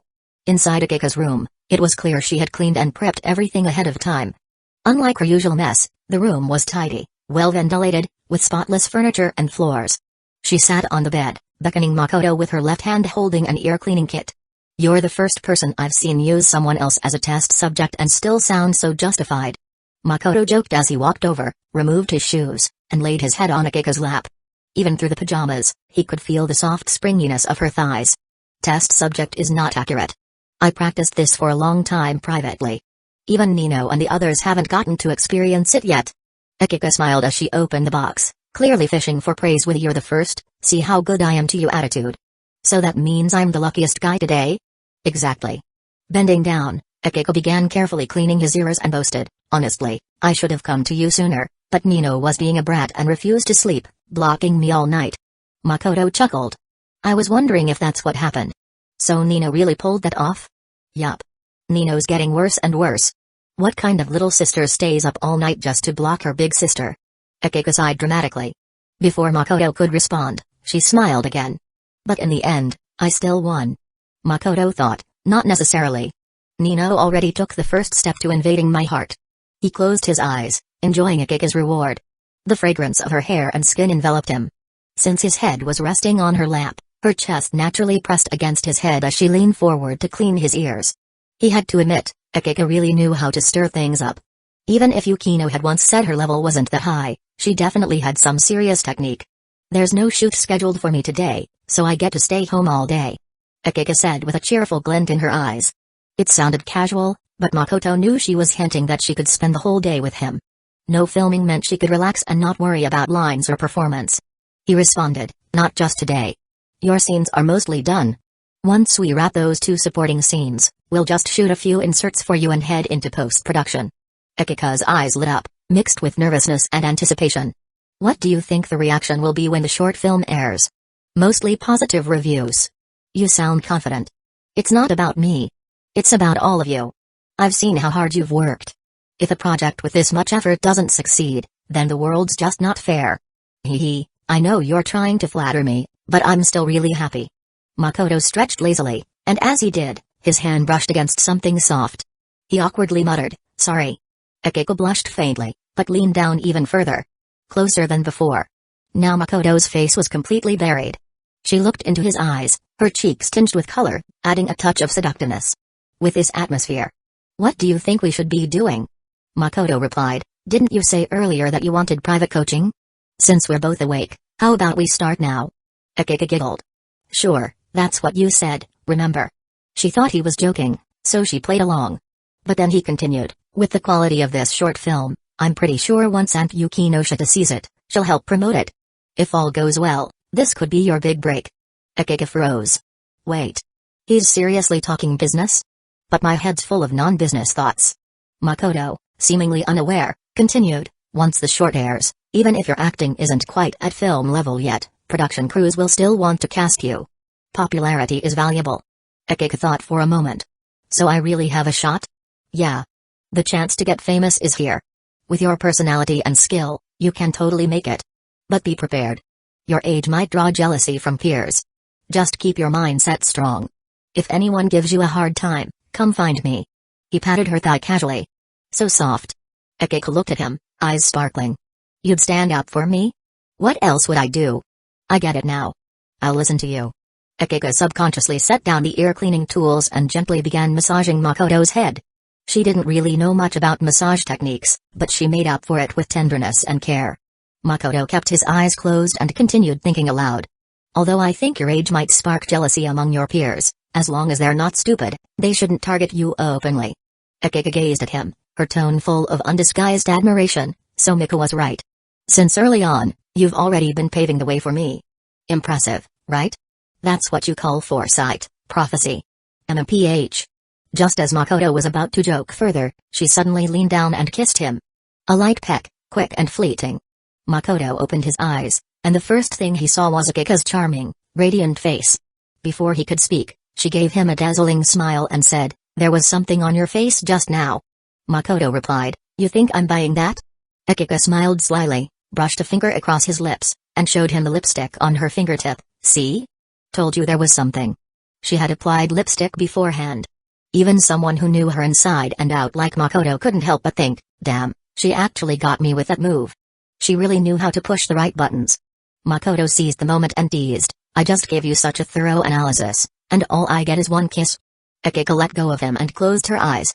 She didn't kiss him again. But her meaning was clear, "I'm yours to do with as you like." Who could resist that? Makoto immediately sat up and gently pulled her soft body into his embrace. Instead of going straight in, he started playing a familiar game. The one they had done once before. His hand moved to unbutton her sleepwear. At the same time, he deliberately lowered his voice and said, "It's going to hurt." To his surprise, Akiko opened her eyes with a smile as radiant as blooming peach blossoms. "I'm not afraid." Makoto froze for a second. He had said the same line last time. Back then, Akiko had reacted with flustered shyness. It was adorable. That's why he had tried the same move again, hoping to tease her. But he didn't expect her to respond with a bold counterattack this time. He was completely caught off guard. When he finally undid the buttons of her sleepwear, her eyes trembled slightly. Perhaps from embarrassment, perhaps from seduction. And then gently closed again. Remember what I said earlier? I can stay with you all the way until the afternoon, before you head to the set. Her voice was clearly nervous but also surprisingly resolute. Word by word, she said, which means I have plenty of time. Makoto. Makoto, holding her waist, felt the fire already burning in his heart, though he kept his tone steady. Are you ready? Hum. She softly hummed in affirmation. In the next second, she wrapped her arms around his neck, her breath warm against his lips. I don't like how Nino tried to sneak in, and I don't think she can beat me. The victor would always be Akiko. As she spoke, even her ears and neck flushed a tender pink. Sensual and delicate. This was a side of Akiko that Makoto had never seen. And without a doubt, it was the most captivating version of her. The phrase one flower, one world was originally meant to suggest that a single flower could reflect an entire universe. But right now, as this ever-changing girl revealed her seductive side, it felt like a world that belonged solely to her. Chapter 116, 115, Losers sit at the kids' table at 6 in the morning. Makoto had just slipped out of the covers when a smooth arm reached out and pulled him back. He turned his head and saw Akiko holding on to the blanket, showing only her flushed face and her soft, fair shoulder. You don't have to get up and make breakfast just yet, she murmured. Her hands clutched the blanket tightly, as if afraid it would slip down. Just a few hours ago, she had been bold and enthusiastic. But now that it had really happened, she had become thoroughly shy. How long should I wait? Makoto knew she wanted to cuddle more. He slid back into bed and held her soft waist. Akiko smiled bashfully, blissfully. How about until 8? Makoto feigned surprise. You still have 2 hours of energy left in you? He sat up as if preparing to launch into action. Akiko hurriedly pushed him back down. There was no way she could fight again. She didn't even have the strength to sit up. That thought made her realize she really needed to work out more. If her stamina was this poor, wouldn't she be totally unreliable in the future? Makoto had only been teasing her. Although she wasn't in top shape right now, she did usually exercise to maintain her figure for her acting career. They cuddled under the blanket for a good while before Makoto finally got up. You've got nothing scheduled today, so you can rest longer. I'll wake you when breakfast's ready. He kissed her on the forehead as he dressed. But she pointed at her lips, her cheeks still flushed. Here too. You're way too cute. Makoto obliged. Akiko stayed wrapped in the covers, watching him walk to the door. Just as he was about to open it, she suddenly called out, Makoto. He turned back. She gave him a shy but fiery smile. I love you. Makoto let go of the doorknob. Now I suddenly don't feel like making breakfast anymore. Stop it, go already. Akiko giggled, watching him leave. Buried in her blanket, her face lit up as she replayed the steamy, blush-worthy scenes from earlier. Her smile was more dangerous than any assault rifle. Nino, this time. I win. Even though Makoto hadn't told her the details of Nino's late-night visit, after living with her sister for so many years, she could guess what was on her mind. Showing up in a guy's room in the middle of the night? If that's not a sneak attack, then what is? But sorry, I am the real winner. Only a fool would fall in love with him. Akiko recalled what Yukino had once said. She picked up her phone, smiled, and tapped on Yukino's profile, sending a message. I want to be that fool. Satisfied, she put the phone down and closed her eyes. She didn't feel any real discomfort. She could even walk around without her sisters noticing anything. Most importantly, she didn't have to be on set today. Knowing Nino's personality, once Makoto left for filming, she'd definitely show up under the pretense of checking on the crew. After all, she had just tried to sneak in last night. If Akiko wasn't at the shoot, that would look like an opening in Nino's eyes. But you'd never guess. I already cut off your invasion route. Akiko hummed to herself in satisfaction. Big sisters are always stronger than their little sisters. Since it was a rest day, the Nakano girls didn't get up until it was already bright outside. Good morning, Makoto. Good morning, Nino. Nino rubbed her eyes as she headed to wash up. Only to see Makoto wearing an apron. Surprised, she asked, you made breakfast? Miko peeked her head out while brushing her teeth. With her cheeks puffed out and toothbrush in her mouth, she looked undeniably cute. I accidentally got the bedsheets wet last night, so I figured I ought to apologize. Making breakfast seemed like the best way. Makoto tactfully brought up the incident. Nino instantly went quiet, her cheeks flushed with guilt. Itsuki, who was coming in behind, asked curiously, "How did the bedsheets get wet?" Miko was also curious, though she couldn't speak while brushing. Makoto explained the story he and Nino had agreed upon in advance. Itsuki laughed it off. "Oh, so you like eating in bed too? It's not a big deal. You didn't need to apologize." Miko nodded in agreement and went back to finish brushing her teeth. "Breakfast still needs to be made. I'm good at this anyway, and I woke up early, so I figured I'd put my time to use."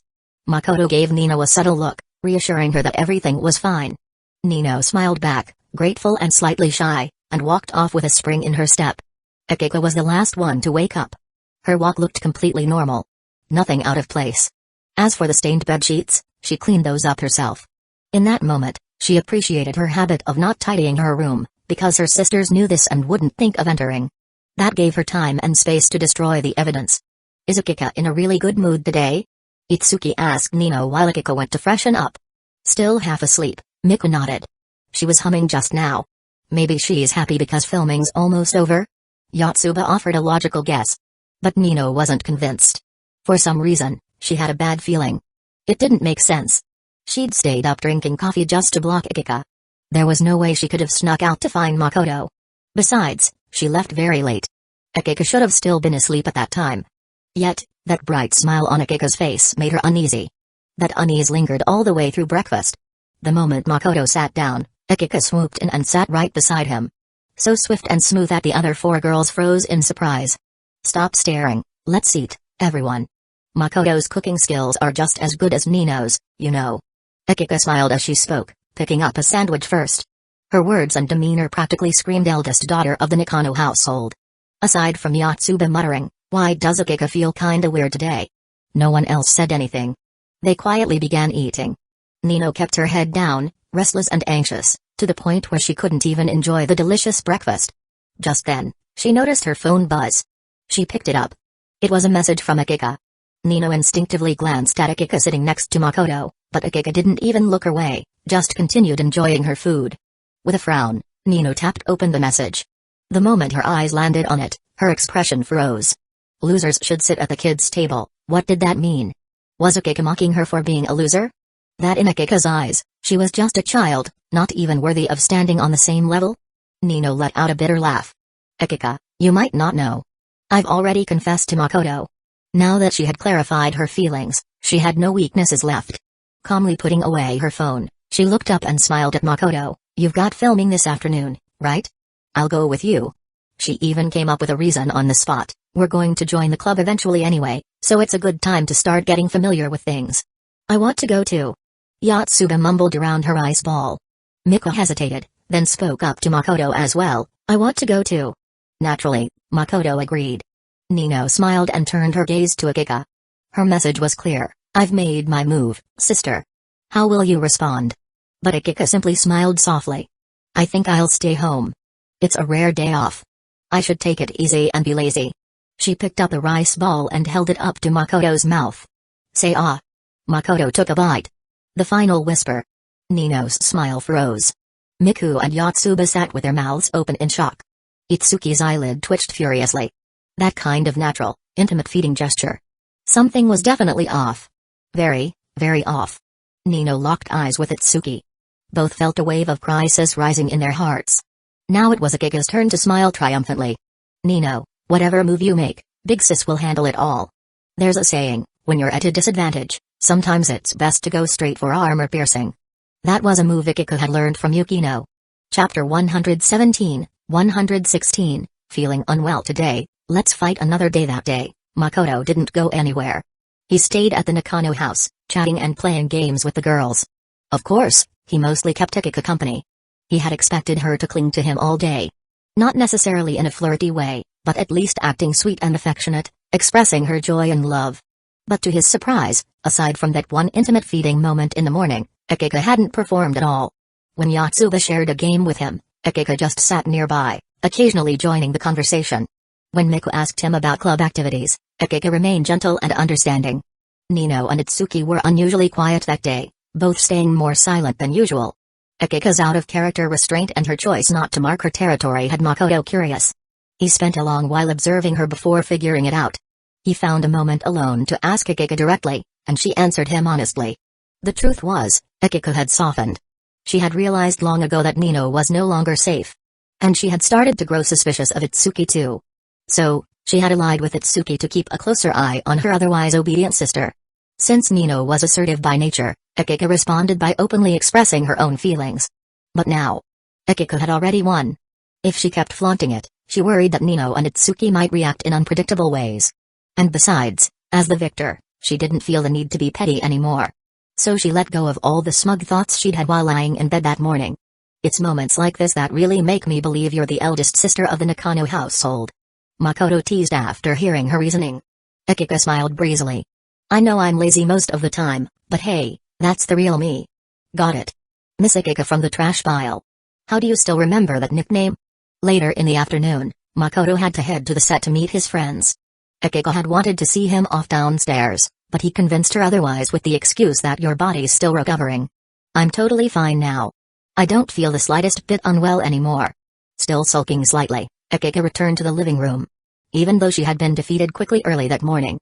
And had, so to speak, handed over her defeat CG. She figured she was still young. With more training, her stamina would improve. A little while later, Itsuki left too, leaving only 4 sisters at home. As soon as Akiko entered the living room, Nino said flatly, I want to ask you something. Sure. Akiko had expected this and followed her to the bedroom. Miku and Yotsuba exchanged glances in the living room.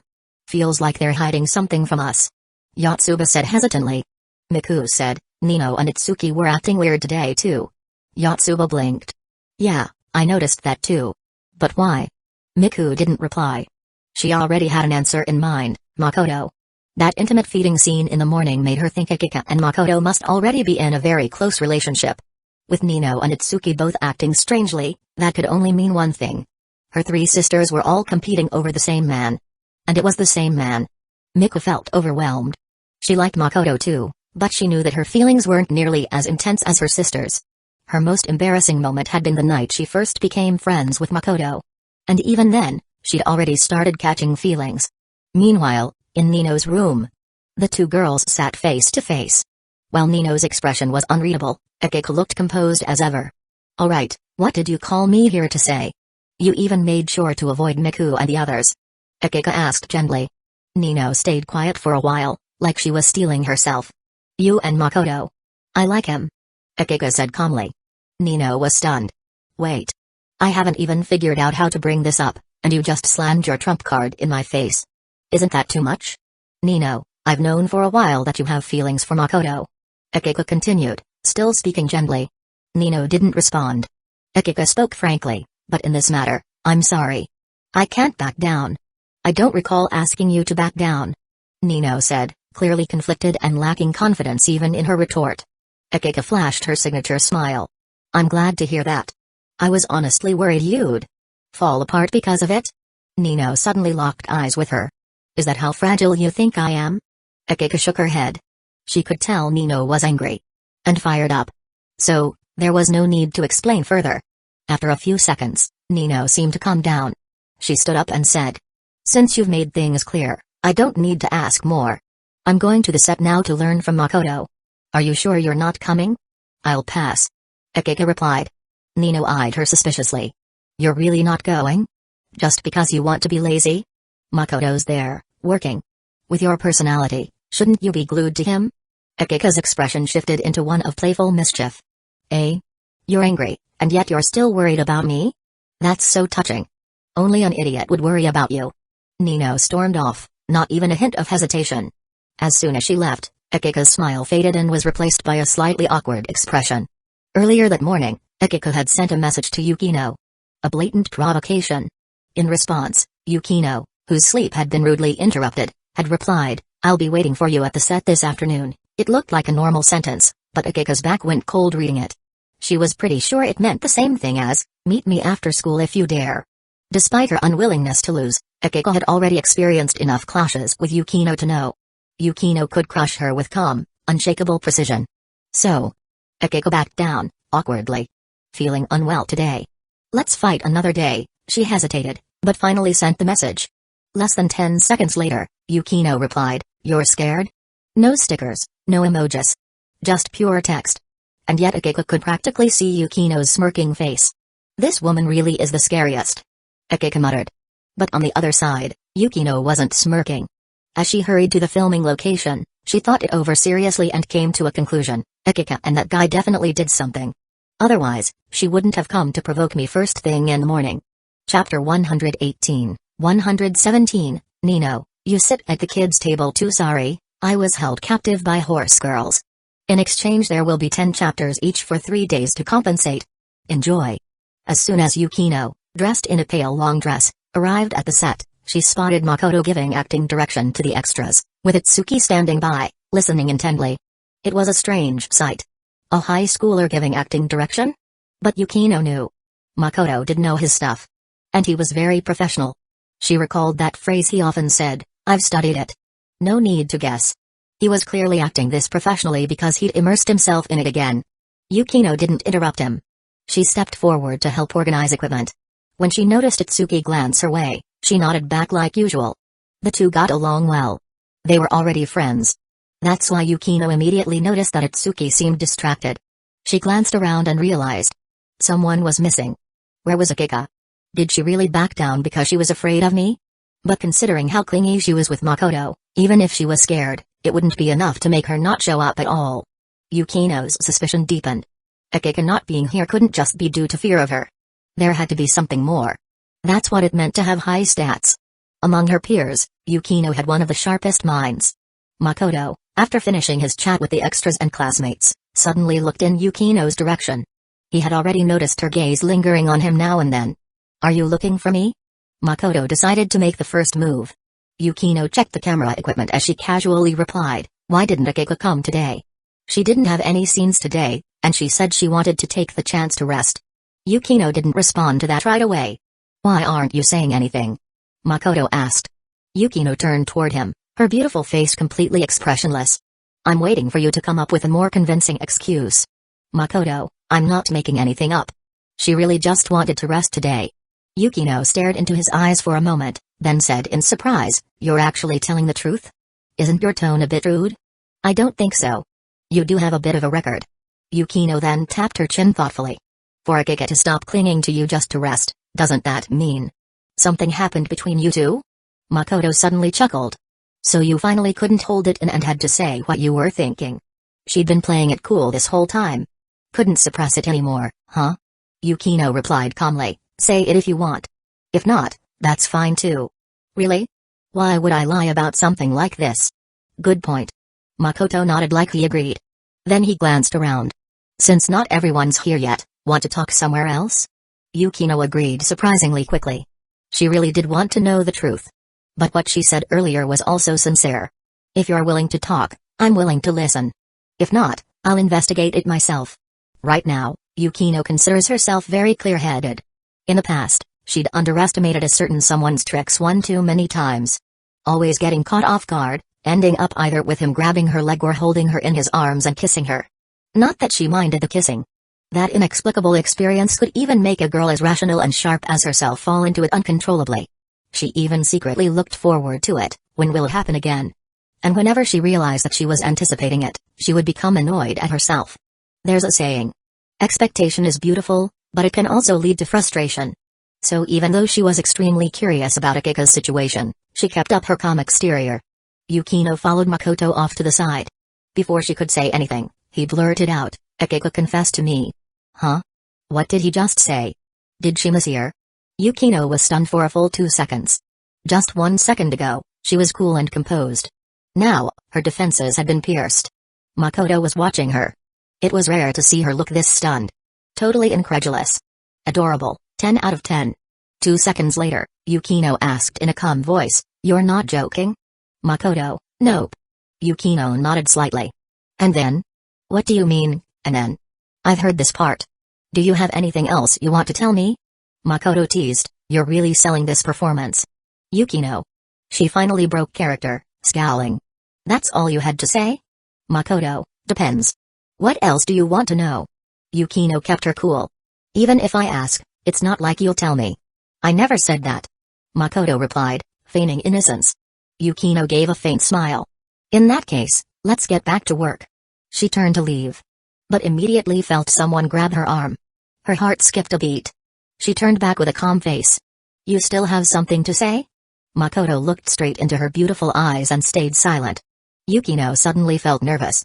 "He's not going to kiss me here, is he? In front of everyone?" She tried to distract him by firing back. "Oh right, Akika already had a crush on you, and now she confessed. So should I congratulate you for winning over another girl?" Makoto repeated his earlier jab. "You're really good at acting." Yukino's temper flared. Just as she was about to shoot back, he said softly, "Nino confessed to me too." Yukino. "Wait, another one? Hold on. Is that why Itsuki's been acting weird today? Because both her sisters confessed to the same guy? Actually, that checks out." While Yukino's mind was racing, Makoto suddenly commented, "Now your expression looks more genuine. A lot less like you're acting. Should I compliment your professionalism?" Yukino slapped his hand away in irritation, took a deep breath, and said, "You managed to provoke two girls from the Nakano family at once. Impressive." "Makoto, you're more impressive. Clearly at your limit, but still holding it together like a pro. If you don't know what to say, then shut up." "Can't do that. I'm supposed to be directing. If I shut up, who's going to run the set?" Yukino didn't want to talk to him anymore. Because her heart couldn't stay calm anymore. That annoying, frustrating feeling had come back again. Was she angry? Yeah, a little. Jealous? Also yes. Yukino felt a headache coming on. In times like these, her usually unshakable self-control always took a hit. She was mad at herself for still wavering. And jealous that the other girls moved so fast. Just a short while ago, it seemed like none of them had a plan. But now they'd made their moves. Big moves. With all these emotions swirling inside, Yukino reluctantly realized that she was even starting to think, "I was here first. How foolish." She scolded herself in her mind. Not even sure who she was mad at. Makoto stood silently by her side, looking at her fair face, patiently waiting. A moment later, Yukino turned around again and said with her back to him, "Let's get back to work." Her defenses had been breached. She couldn't keep pretending to be calm. And she didn't want him to see that she was jealous. So she turned away. Makoto didn't stop her again. Not only tsundere girls need pushing. Girls like Yukino, who are difficult in a different way, need it just as much. After a while, Nino and the others arrived too. "If you want to watch up close, go on ahead," Nino said to her two sisters. "You're not coming?" Miku asked, her eyes hiding deeper emotions. Nino didn't notice and said casually, "I'm going to buy drinks nearby. They'll need them after shooting for a while." Miku and Yotsuba didn't say anything more and kept walking inside. Nino, however, stood rooted in place, dazed. She still hadn't figured out how to face Makoto. She had just confessed, and Akika swooped in out of nowhere. As she silently fumed, a pleasant voice reached her ears. "Nakano-san?" Nino found the voice familiar. She turned around. And the first thought that popped into her mind was, long legs. And black stockings. She glanced at the shopping bag in the woman's hand and quickly said, "Hello, Senpai Kasumajoka. I'm Nakano Nino." "Oh, hello Nino-san." Yutaha smiled warmly, relieved she had gone with the safe Nakano-san. She had mistaken her just now for Akika in a wig for filming. "You came to visit the set too, Senpai?" Nino asked in surprise. "I'm actually here to make a move." Yutaha replied calmly, "Yes. I've been meaning to come by, but I was worried I'd disturb Fushimi and the others." Nino paused. "Then why today?" Yutaha smiled faintly. "After thinking it over, I decided it was necessary to visit. Otherwise, someone might forget he has a friend like me." Since the person in front of her wasn't Akika, Yutaha didn't bother speaking in riddles. But she didn't realize. Nino had quietly evolved into a rival. Another pretty girl showing up? That guy really is popular. Nino was already feeling gloomy. Now, hearing Yutaha say this, her mood grew even worse. "Friend? If you're just a friend, why do you keep glancing in his direction while talking to me?" Already rattled by Akika this morning, Nino's instincts were razor sharp. She started picking up on details others wouldn't. Just then, she heard Yutaha casually ask, "I haven't seen Akika-san. She didn't come today?" Nino grew even more suspicious. "Senpai, are you close with Akika?" "Not really. But I'm interested in her becoming an actress, so I wanted to talk to her more." Yutaha's real motive was to scope out the competition early. But her answer confirmed Nino's suspicions. "Interested in actresses? You're the real actress here. If you really wanted to get to know Akika, you had plenty of chances at the start of the semester.